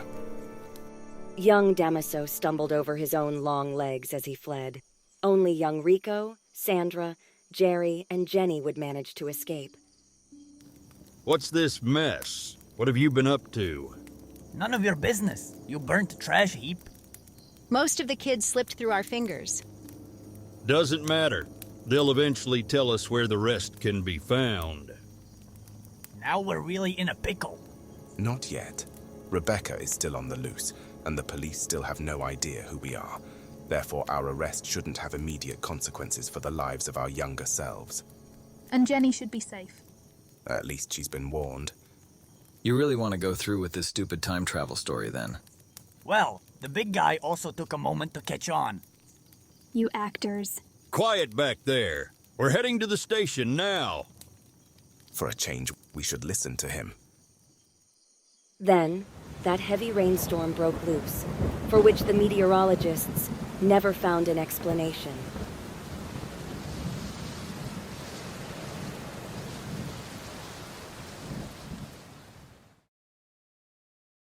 Look at the upside. We've achieved our primary goal. But we can't sit around here forever. You can usually talk your way out of anything. Talking's silver, acting's gold. We need to find Rebecca. She knows exactly where to find us. But what can she accomplish all alone? She's street smart. She'll come up with something. Well, I know how to get out of this mess. Can you order a pizza while you're at it? They had hastily fled the waste incineration site and sought shelter from the storm under the shadow of a highway bridge. When the storm finally dissipated, they resumed their escape, heading up to the city hall on the hill. Just to put some distance between themselves and the city center, where most of the cops were buzzing around. Why did we even run away? I'm wondering the same thing. They've got Damaso and Rebby. So what? They would never rat us out. But what about the others? Those adults? Definitely perverts. I don't know. One of them was wearing the same amulet as you. You mean this one? I was just about to mention it when the police showed up. What does that prove? They claimed that Jenny would disappear tonight, and then one of them is wearing the same amulet? Who also looks a lot like you. Are you suggesting he has Jenny's amulet? It's starting to look like it. He could have gotten it from any boutique. Ever considered they might have taken Jenny's amulet from her when they kidnapped her, assuming there's any truth to this time travel nonsense? But why would they then approach us directly? And even help us escape? They knew so much about us. Nobody knows the combination to my bike lock. I change it every week. What if they were telling the truth? They did look remarkably similar to us. Especially your older self. I had this strange feeling about him, like I met him before today. The guy with the glasses gave me the same vibe, but I refuse to believe I'll ever go off the rails like that. Maybe because we lost you in their time. That would throw me off track for sure. Nothing but crazy mind games. And who cares who they are and what they want? They are now where they belong, and Jenny will definitely not disappear tonight. We'll make sure of that. They also arrested 2 of our friends. What's the old sadist going to do? He'll slap them with a fine and release them with a lecherous pat on the butt. But I fear the older ones might need our help. The one with the amulet said they don't have much time left. He tried to hide it, but the amulet around his neck was blinking strangely. So what? What if they traveled through time with that thing? What makes you think that? Bronco said he inherited the pendant from his grandfather. He also said it had magical powers. He just aimed to impress you. How old were they? Late 20s? Early 30s? They mentioned something about 17 years. Exactly. And in the next 17 years, time travel definitely won't be invented. It really doesn't look like it. And if such equipment existed, it certainly won't be used by random people to mess with a few teenagers. It must have been the amulet that transported them to our time, and it's probably destabilizing as we speak.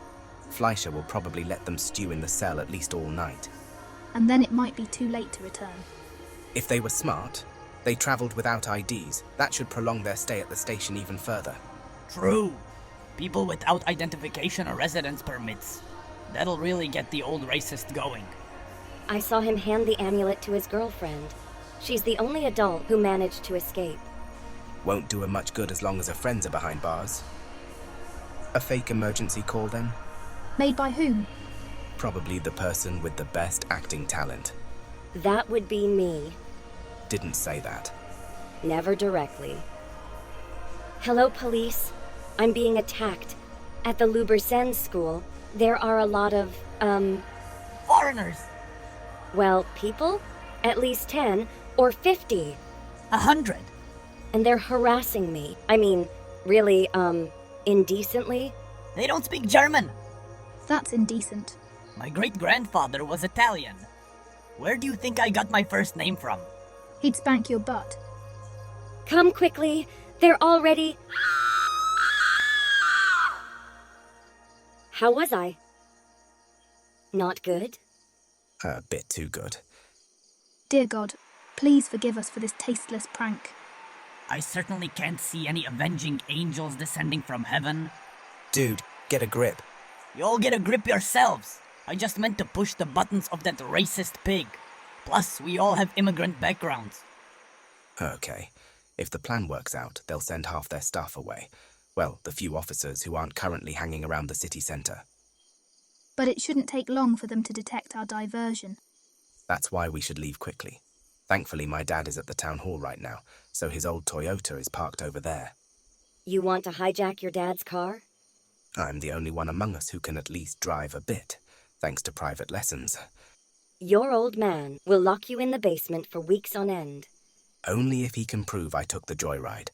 With any luck, the car won't get scratched, and then we'll leave it where the police can easily find it.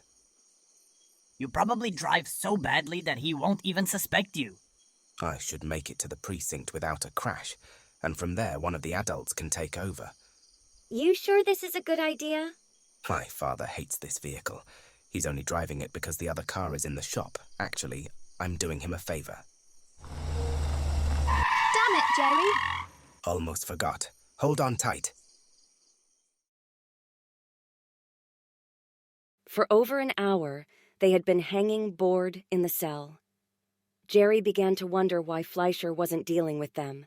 Did he want to wear them down with the waiting? Outside, footsteps hurried across the floor. Loud voices echoed in the corridor. What's going on out there? I can hear sirens. Now it's quiet again. Probably the drunk village youth. It would take another moment before footsteps broke the silence. Fleischer opened the gate and peered in. Suddenly, he pointed at Jerry and Sandra, gesturing for them to follow him. He led them into a dimly lit interrogation room, ordered them to squeeze behind a tiny table, and took a seat across from them. Why are we being detained? Yeah, we haven't done anything wrong. I asked the questions here. What were you really doing down there by the shore? Right in the middle of a nature reserve. We got lost. It happens to the best of walkers. Lost? I see. Are you unfamiliar with the area? You don't even have IDs. Nobody in Switzerland has to carry an ID. You just claim that because it makes your job easier. And you can hear that we're from this area. Instead of annoying us with silly questions, you'd better be looking for Jenny Silber. I'm not going to waste taxpayer money combing through a marshland. You probably made up this Jenny. And you were traveling without official IDs. That makes you particularly suspicious. Just the fact that you harassed a group of young people gives us enough reason to detain you temporarily. Wait a minute. They're saying it's too cumbersome to search the area. Far too dangerous, especially after the rainfall. I won't risk the lives of my men. That's it. He never thoroughly searched the area. They just looked around the woods and settled for blaming us. Blaming you for what? Now it all makes sense. The youth prosecutor had to suspect us, given how sloppily you investigated. Youth prosecutor? What are you talking about? How could we ever assume that such an incompetent egomaniac like you has even a speck of work ethic? Don't distract from the topic. You will tell me immediately who you are. And if we don't? Lawyer. Lawyer. I'm warning you, this ain't no game. Lawyer. As you wish. I bet the miners will be much more talkative. We wouldn't even tell you anything if we were in elementary school. I do know you from somewhere. I'll find out where from. Where did the little one go? She was picked up by a parent. Did you at least ask for her ID? Not necessary. The girl's mother was immediately recognized by her, and we already have her details. You can't just release a minor from custody, Eulenberg. We didn't have much against her. What were the colleagues supposed to do?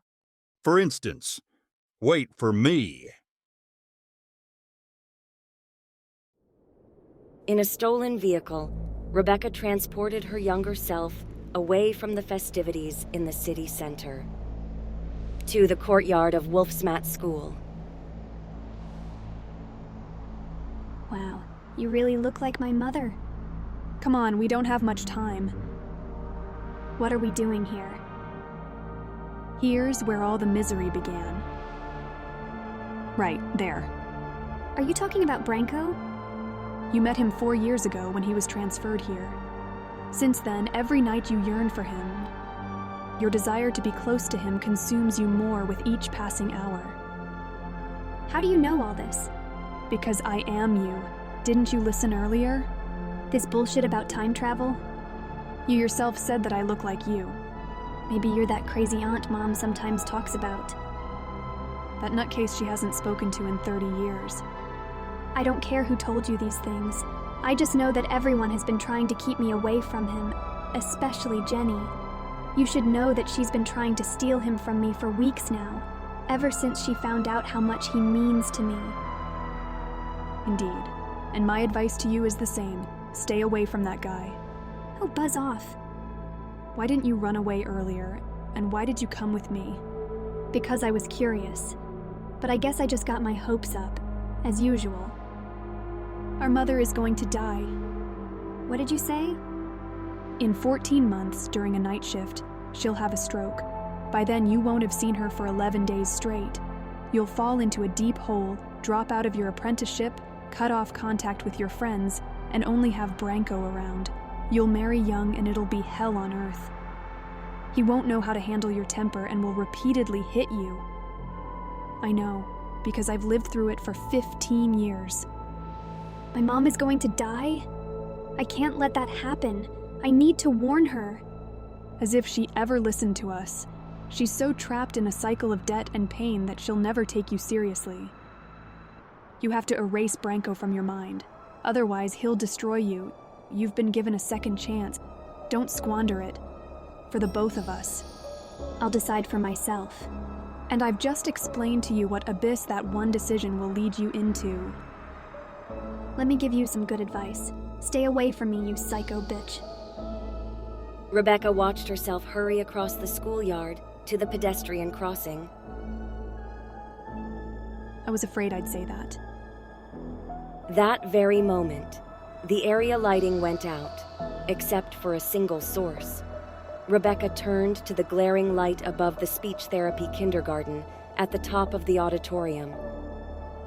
Children's drawings adorned its entrance windows. They reminded her of all the dreams and hopes she had 17 years ago. That fantasy world she had lived in. The same world Rebby was still trapped in. No wonder she couldn't convince her younger self. But that wasn't because she didn't know herself well enough. She had just drawn all the wrong conclusions. She knew exactly where Rebby would go now. She would first try to reach her mother, and as usual, to no avail. After that, there was only one person left she could turn to. She just had to get there first. Well, how did it go? Like I always feared. Fleischer and his people messed up the investigation back then. They never thoroughly searched the area. The old Super Zero is so full of crap that he'll soon grow a second butthole. Disgusting. We prevented the worst. Now we just need to get out of here and find Rebecca. Or wait until she comes to us. So she gets arrested too? And what about me? You just committed a misdemeanor. Precisely. We are the ones Fleischer has it in for. Would you all be quiet? Did you hear that? I wonder what's going on out there. Fleischer seems to be losing control. Fleischer reappeared and wanted to interrogate young Damaso. As the adults protested, Fleischer drew his weapon to emphasize his demand, while Eulenberg stood guard at the entrance. Did you miss me? Damaso knocked the weapon out of Fleischer's hand and shoved him into a corner. Then, they fled the depopulated police station as fast as they could.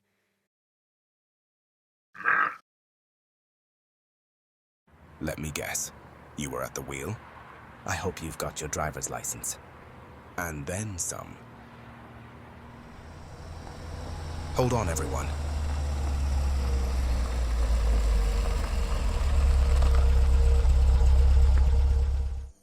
Gather round, sit rep. What about Rebecca? Wasn't she the only one who escaped? I think she means a Rebby. Yeah, where's Rebby? You didn't leave her behind, did you? No. She was picked up by her mum. I prefer it that way. The less she knows about all this, the better. That can't be. Her mum is at a health resort. And will be until next month. Then who the hell picked her up? Damn, that must have been Rebecca. Huh? Why would she do that? Good question. At least they're together. But she has our only ticket home. It won't do her much good. Only I can initiate the jump. Then let's call Rebby. She has a phone, doesn't she? We didn't even know she had one. She had written her number on the case. Fortunately, I was able to memorize it. Let's give her a call then. Hello? Who's that? It's me, Jerry.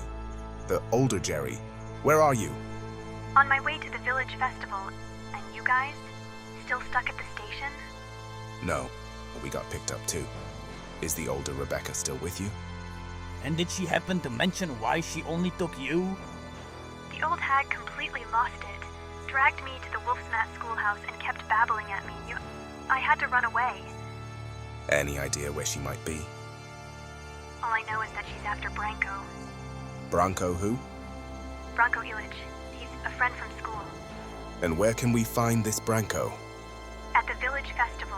I'm on my way there. Where exactly at the village festival? His father has a kebab stand, right next to St. Agatha's church. We'll meet you there, agreed? But hurry up. I think she means him harm. That's pretty risky right now.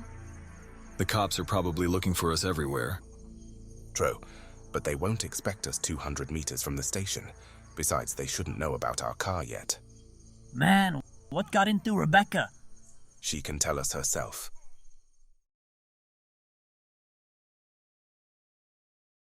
The village festival had surprisingly quickly recovered from the short but intense rainstorm. Although several tents were askew and some fairy lights were being rehung, life continued unabashedly lively over the wet asphalt. Rebecca headed towards a particular tent. She was well aware of the business. It belonged to Branko's father. He had turned a small snack van into a veritable empire with branched throughout the Limmattal region. Soon, he would expand across Switzerland, and Branko would take over the company in the mid-2000s. That's what her high standard of living would stem from. A golden cage on the outside, a battlefield on the inside. In 1996, Branko was far more carefree, which was why he was currently nowhere to be seen. That could only mean that he was currently shirking his duties behind the tent. Exactly there, she found him, smoking a cigarette. You're Branko, right? Do we know each other? I'm Rebby's mother. Right. She's told me about you. She could immediately notice the uncertainty in his voice. It was that self-assurance that had made him such a good salesman and an even more skillful liar. You know, Rebecca has prepared something for you. Really? I thought she was over by the Limmat with her snobbish friends. She changed her mind, and I helped her with that. She always speaks so highly of you. Come on, she's waiting for you. But I have to work. Then just extend your break. Trust me, you don't want to miss this one. If even her mother says so, I'll just let the others know. There ain't much going on anyway, because the rain washed away most of the customers. Rebecca waited outside, keeping an eye out for Jerry's group. When Branko returned, surrounded by a gust of roasting fat, she put on a friendly face and escorted him to the main intersection. From there, it wasn't far to her mother's apartment.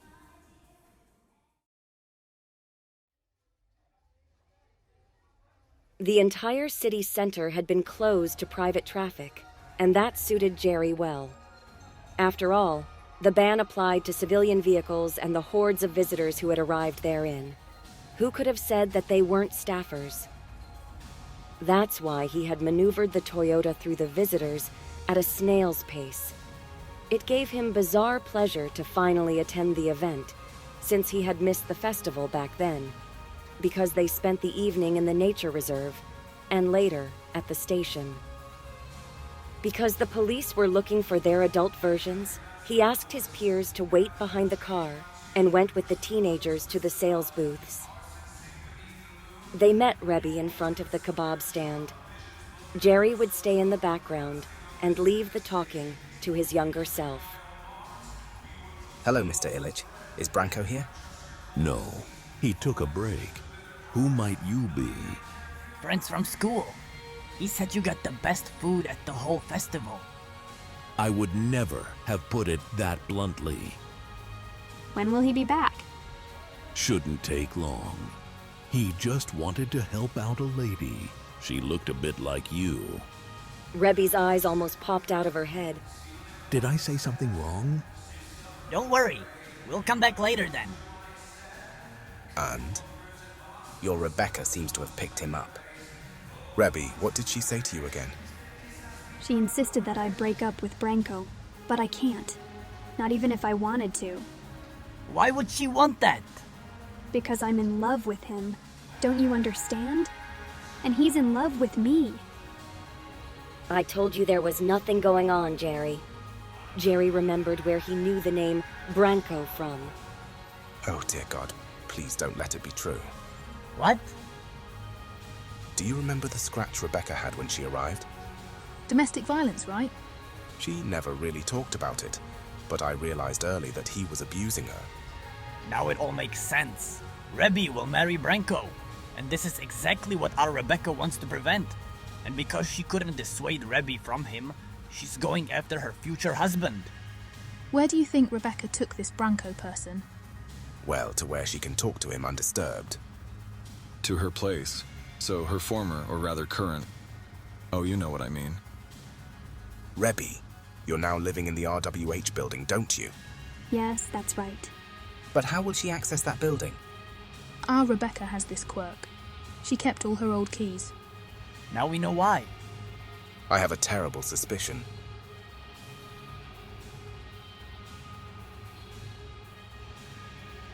A warm gust of wind greeted them as they entered the top floor through a heavy metal door. A large part of the roof was occupied by the ventilation system, whose noise drowned out the hustle and bustle from the downtown area. So where's Rebby now? Rebecca drew a kebab skewer that she had lifted from the sales booth. Damn, there it is again, that sexy charm that made me melt hopelessly. But I know all too well what will become of you, the most toxic husband imaginable. Who are you? Haven't you figured it out yet, you little jerk? Rebby? But how? How is this possible? You look so different. Amazing, isn't it? What 15 years of marriage can do. What 15 years will do to us. What 15 years? What nonsense is this? What do you want from me? The amulet began to flicker violet and caught his attention. I know that thing. This thing allowed me to travel through time, to tackle the problem at its root and eradicate it, once and for all. You will not ruin my life again. Forward! Get on that wall! Jerry navigated the car through side streets back to the main road. There, the building of the Reppisch Works Heldenstadt rose into the sky, with its 17 floors and lime-colored plastic strips on both sides. He parked the car in front of a rental store. You're just going to leave the car here like this? I don't think they'll connect it to us. Not yet. Driven by his suspicion, Jerry hurried past a closed pizzeria to the covered entrance of the building. On the first floor, they reached Rebby's apartment, but it was dark. No Rebecca, no Branko. If she didn't target the apartment, where did she go then? Wait, isn't the RWH building the tallest building in the downtown area? You mean she... What I feared.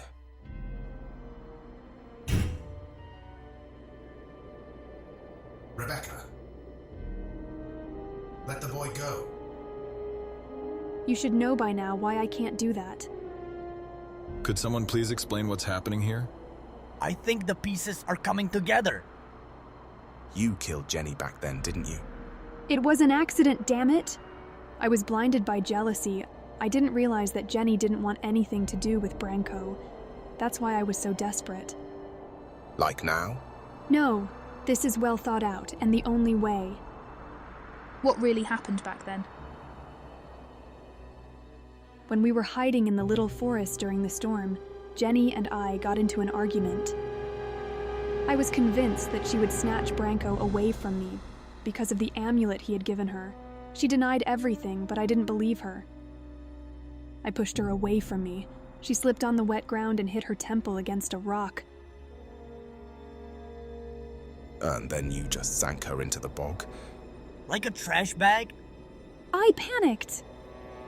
But I was somehow relieved too, because I knew I would have Branko all to myself now. Why did you keep this from us all these years? The trial, the suffering. How could you subject us to that? I had bottled it all up. Don't you understand? I knew they couldn't prove anything against us, and nothing in the world would bring Jenny back.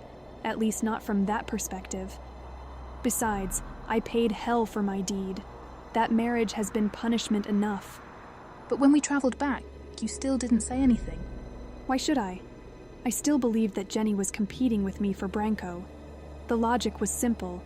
If we saved her, she would snatch this worthless piece of shit away and save me from this marriage.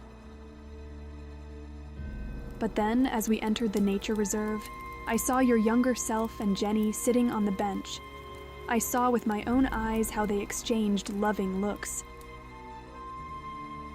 That's when I realized I had been wrong, that Jenny never wanted anything from Branko. And when the opportunity arose to disappear with the amulet, I took it. I picked up my younger self from the station to instill some reason into her. In doing so, I had to realize that I couldn't even dissuade myself from Branko. And here we are now. What are you planning? To kill him? He hasn't done anything yet. From my perspective, he absolutely has. I'm happy you could save Jenny, but I will spare myself that future at any cost. Unfortunately, that can only happen if this worthless bastard kicks the bucket. You'll never get away with that.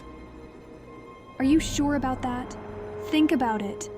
Once I disposed of this little shit, my younger self won't be to blame. Apart from the fact that she refused to listen to me and got us into this whole mess in the first place. But I can hardly blame her for that.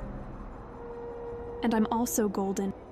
I'll travel back to the future with you where there will be no evidence of all this. Because I hardly believe that you kids will go to the police. If only for Rebby's sake. That's why Branko's demise will go down in history as a tragic accident. An intoxicated victim of the 200-year celebration. Such things happen. If you follow through, we'll leave you behind, and your younger self will have to live with your deed. I have the stone.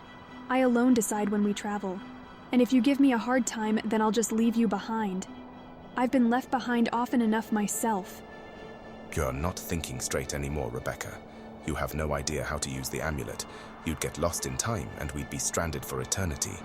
You can't possibly want that. I love you like a brother, Jerry.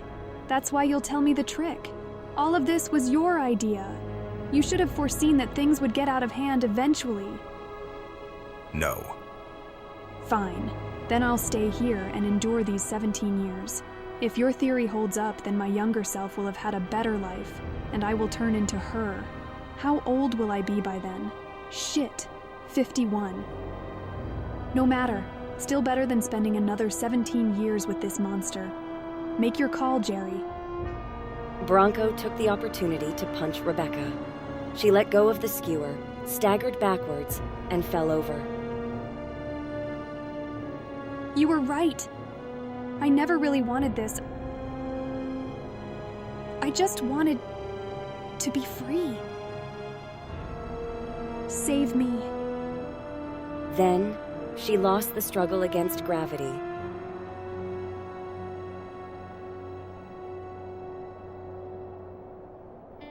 The wind howled through his curls.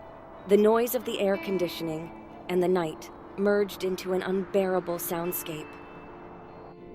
Overwhelmed by pain, Jerry didn't notice how Rebby climbed onto the wall. Is this supposed to be my future? Soon I'll be without Mom, and if I become like the one down there because of Branko, what's there left to live for? Jerry tried to hold her back, but it was already too late. Jerry couldn't tell anymore whether he was awake or dreaming when the girl reached the ground. He stared down at the dead Rebecca's. At that moment, Rebecca's mortal remains began to dissolve, disappearing into nothingness. Erased from the timeline, this Rebecca existed only in their minds. He wondered, perhaps for the first time since he had discovered the magical power of the stone, whether it was really a blessing or just a curse, whether it had all been worth it. While he had done everything to save his teenage love, Rebecca had wanted to prevent hers with all her might. But he could no longer blame her for it, The responsibility for everything that had happened in the past 3 days rested solely on his shoulders. Electronic wailing reminded him that the danger was not yet over, much to the contrary. With each passing heartbeat, his disbelief, his shame, and his horror gave way to fear of arrest and the prospect of possibly being stranded in this time forever. And then all the sacrifices they had made would have been in vain. Then Rebecca would truly have died in vain. He snapped out of his lethargy and picked the amulet off the wall. How did they find us so quickly? Just look at all them witnesses. We're completely surrounded. It won't be long before they show up here. Then we'll just hide in Rebby's apartment. That's where they'll look first. Jenny, what should we do? Follow me.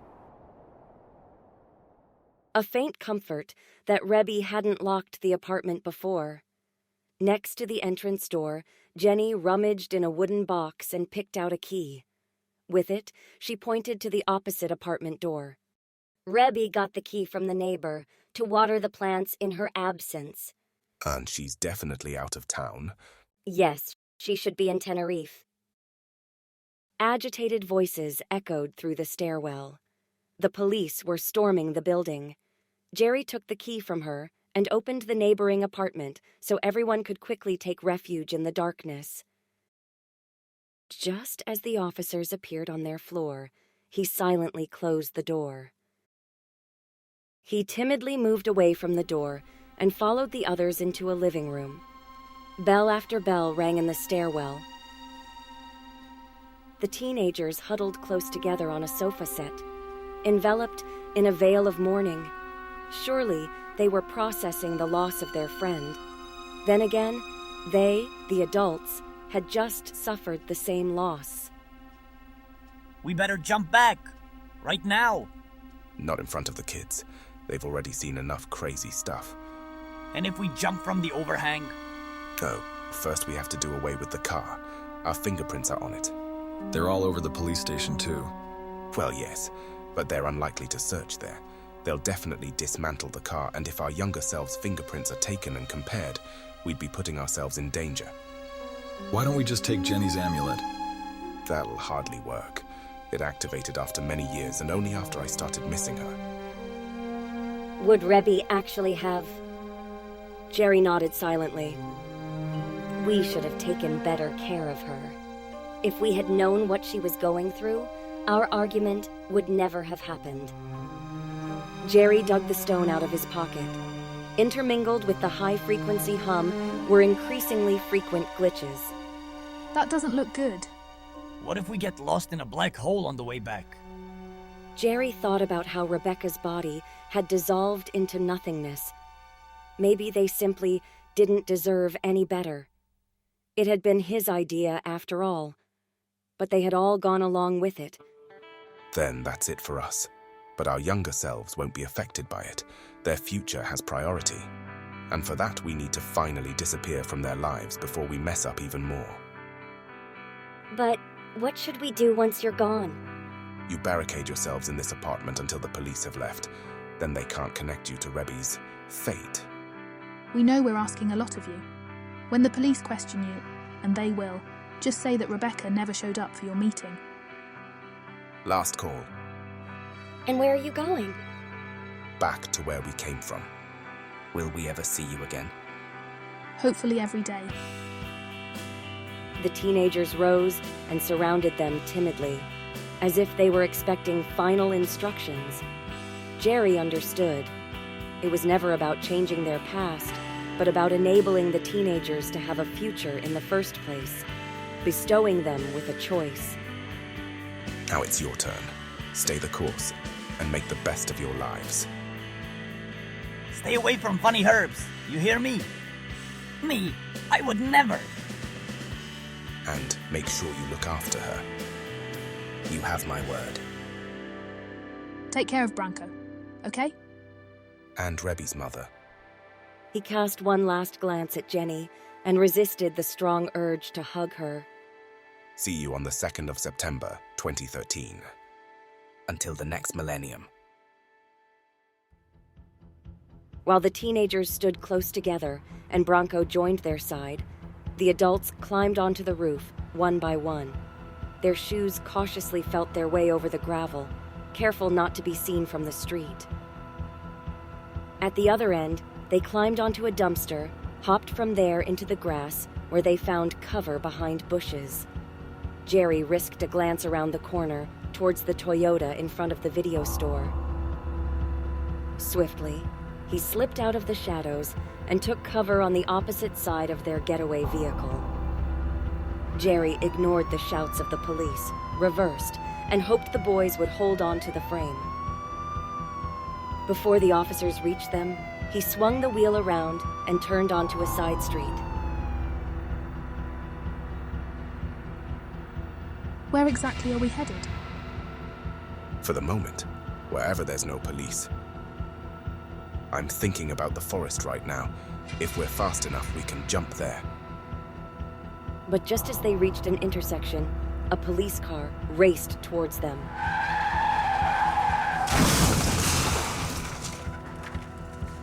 The spare tire was flung off the bed. Jerry peered at the battered police car.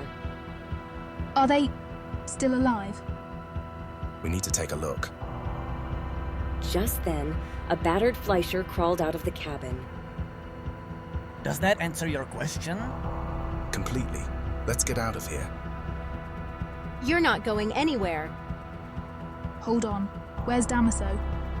He didn't just take off, did he? Quiet. What do you have there? The amulet was now blinking uncontrollably, a sign of its advanced damage. Nothing. Hand over the stolen goods.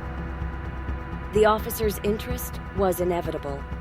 In 2013, she might have mistaken it for a cheap LED toy, but in the 90s, it must have seemed extremely valuable. After all, in 1996, there weren't even Tamagotchis around. The hypnotic light of the stone seemed to further fuel the policewoman's murderous intent. She slammed her forehead against Jerry's skull, finally managing to snatch the amulet from him, triumphantly raising it. No chance of taking the amulet back now, and without it, they would be forever stranded in a time that was never theirs.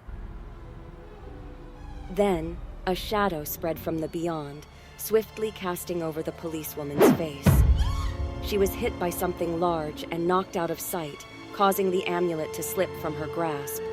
Jerry just managed to leap forward, just in time to catch it, before it could hit the ground and suffer further damage. Thanks, Dami. I've always wanted to do that. Watch out, Dami! Behind you!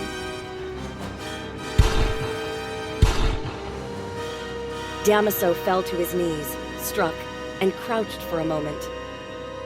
Then he suddenly rose and lunged at the policeman before he could fire again. He seemed blinded by rage and spewed curses that Jerry would never have expected from him. It was as if years of pent-up frustration were being unleashed. You're going to kill him! I can't allow him to ruin any more lives. That's no longer up to us. We've already changed enough in this time. A tear rolled down her cheek. She grabbed his head and kissed him. He returned the gesture, let go of Fleischer, stood up, and embraced her. Police sirens blared in the distance. Fleischer's reinforcements. Quick, get in the car. Who are you? Who the hell are you? But he wouldn't get an answer. The Toyota was long gone.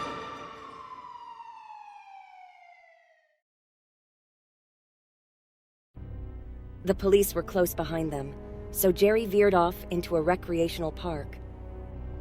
At the end of the park, they came across a small stone bridge. Jerry made a final maneuver and let the car thunder onto the ground beyond the creek.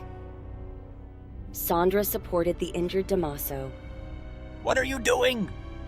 Move on, quickly. Jerry lit a rag and stuffed it into the fuel tank. Do you think we'll really find an improved future this time? In 2013, our prospects are definitely better than in this present. And if the cops find a way to pin Rebecca's death on us?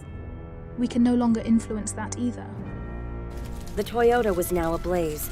Police officers were shouting in their direction. And who can you rely on better than yourself? The amulet made frightening, clinking noises and flickered uncontrollably. The familiar violet had long since mixed with a red hue. Please, just this last time. He squeezed his eyelids together and focused.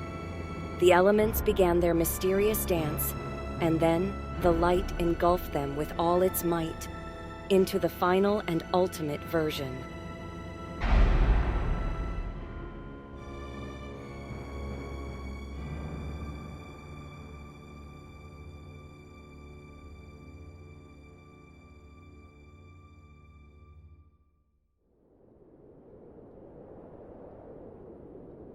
The wild roaring didn't want to fade away. Jerry gradually realized what it was made of, from the nearby creek and the strong wind rattling the surrounding treetops. Jerry turned back to the bridge, but both the burning Toyota and the officers had vanished. It's never been this close before. What are you wearing? A Rolex. I'm wearing a damn Rolex. And Damaso's gunshot wounds. They're gone. We actually did it! We'll only know for sure in a few hours. Still, he allowed himself a glimmer of hope. Something flashed, a dazzling red light radiating in all directions and quickly intensifying until it blinded. Jerry realized that the stone was the source of the radiation. It was obvious that the amulet was finally destabilizing. This thing won't last much longer. Neither will we, if we're still nearby. Give it to me! Damaso prepared to hurl the amulet with all his might into the air, towards the trees.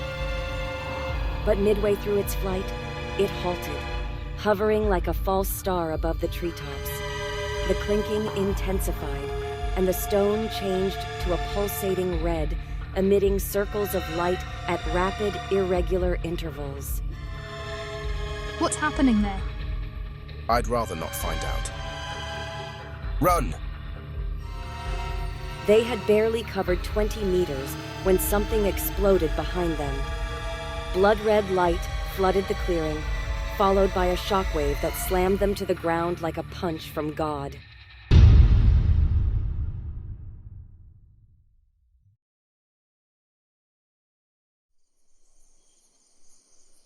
Seconds later, the light faded, and the shockwave gave way to a warm breeze. Jerry lifted his face from the earth and stared at the sky. The false star was gone. Time to face the truth.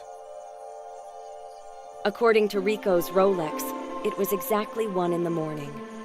He gracefully spun around on his own axis, presenting his snow-white suit, perhaps to distract from the uncertainty about their success. Otherwise, no one spoke.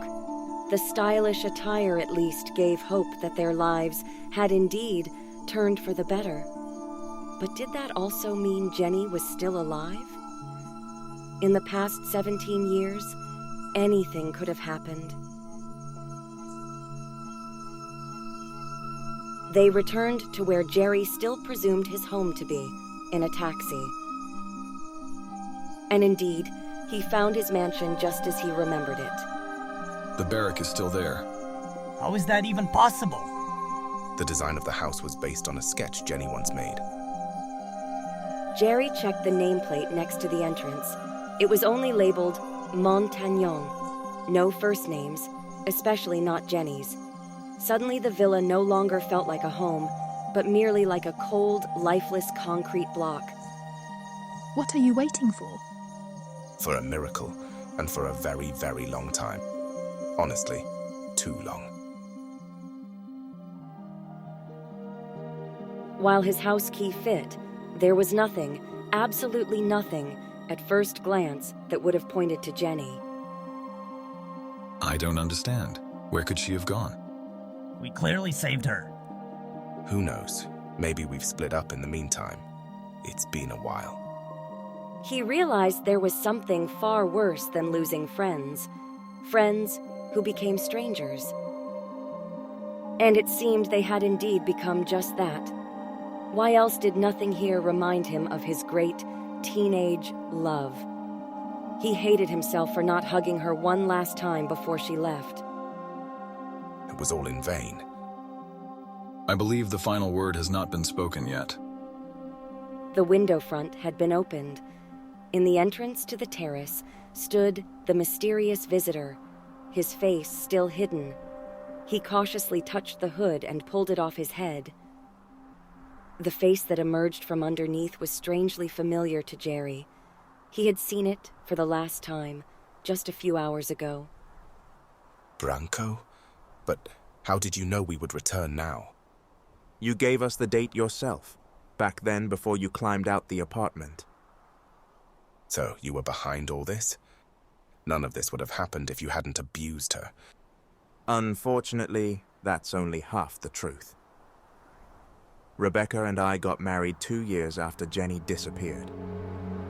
At least in the old reality. We were never really happy, but eventually had 2 children. So we kept going. I expanded my father's business, while she took care of the household, but that didn't fulfill her. Besides, the guilt of Jenny's death was eating her up alive. She became increasingly aggressive and even started physically attacking me. When I eventually wanted to know what was wrong, she confessed to Jenny's murder and threatened to stab me in my sleep if I told anyone. I said I'd call on the police, but she promised to claim that I had beaten her, that I had abused her for years. I would have lost everything: the children, the house, my job, my freedom, everything. So I turned to you, her former best buddy, to investigate for me. But I didn't know how you would react to me, or if you might even be in on it. So I watched you for a while and noticed how you were messing around with the stone. That stone, which I had given to Jenny. My grandfather claimed the stone possessed magical powers, but of course I didn't believe a word of it. I never wanted anything to happen to Rebecca. I just wanted her to be convicted of murder, so that she would disappear from my life, and I could get out of this horrible marriage. I'm sorry I kept you in the dark, but if I had told you outright what Rebecca had done, you probably wouldn't have believed me. No, most likely not. But how could you repeatedly visit Jerry? Each of our trips changed the future. You shouldn't have been able to remember ever visiting. I have my own amulet. It's a different stone than the one I gave Jenny. It must have shielded me from the effect of your efforts, although I received a rush of new memories upon each of your returns. But my life had hardly changed so far, because Rebecca was also in every subsequent version. Ouch! My head. What about it? Do you remember? Oh, yes. And what now? And where is Jenny? Thank you for everything. You won't see me again. Wait, there are more amulets. With any luck, we'll never find out. Why can he already remember? And we can't. If I've understood correctly, it happens faster for him because he has actively lived through the last 17 years. A light brushed their faces, and motor noises could be heard from outside. Footsteps approached the driveway, and someone started working on the lock of the entrance door. They stared into the corridor, but no one dared to move. A dark figure approached them through the shadows, and as it was enveloped by the light from the living room, Jerry's heart skipped a beat. It was Jenny. She had gained a few wrinkles, but still radiated that youthfulness and dynamism. You're finally back, but I don't understand. I knew you would return tonight.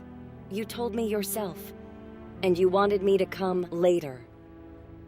When did I say that? Yesterday, of course. For me, only a few hours have passed since I last saw you. So we've been together all this time? For 17 years? That's right. And we have no children? That night, we made a pact. We decided to wait until you returned tonight, so you wouldn't miss a thing. He hugged her again, and a wave of joy washed over him. It was the memories of the skipped years, their first big fight, their trip to Australia, the wonderful, the good, and even the contrasting moments. Jenny had become a lawyer, and a very successful one at that. The happiest girl he had ever known. She was finally his again. He himself had become a successful video game developer who had built a small corporation. Over in... Hey, this is my house now. Yes, it is. Jerry understood. He and Jenny had moved to San Diego and left their home to Rico.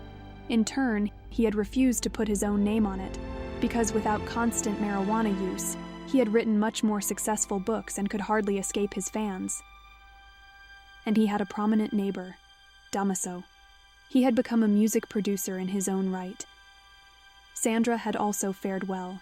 She had played football for a few more years, had risen to the top league, and scored 3 goals against the German national team in a World Cup match. After that, she took over the sports department of Heldenstadt and was later elected first female mayor. Jerry realized Jenny had truly been the key to everything, the lawyer who had advocated for their dreams in all respects: publishing law, real estate law, copyright law. There was hardly a domain in which she was not well versed or had hired the appropriate experts. Incredible, guys. We really did it. Well, almost.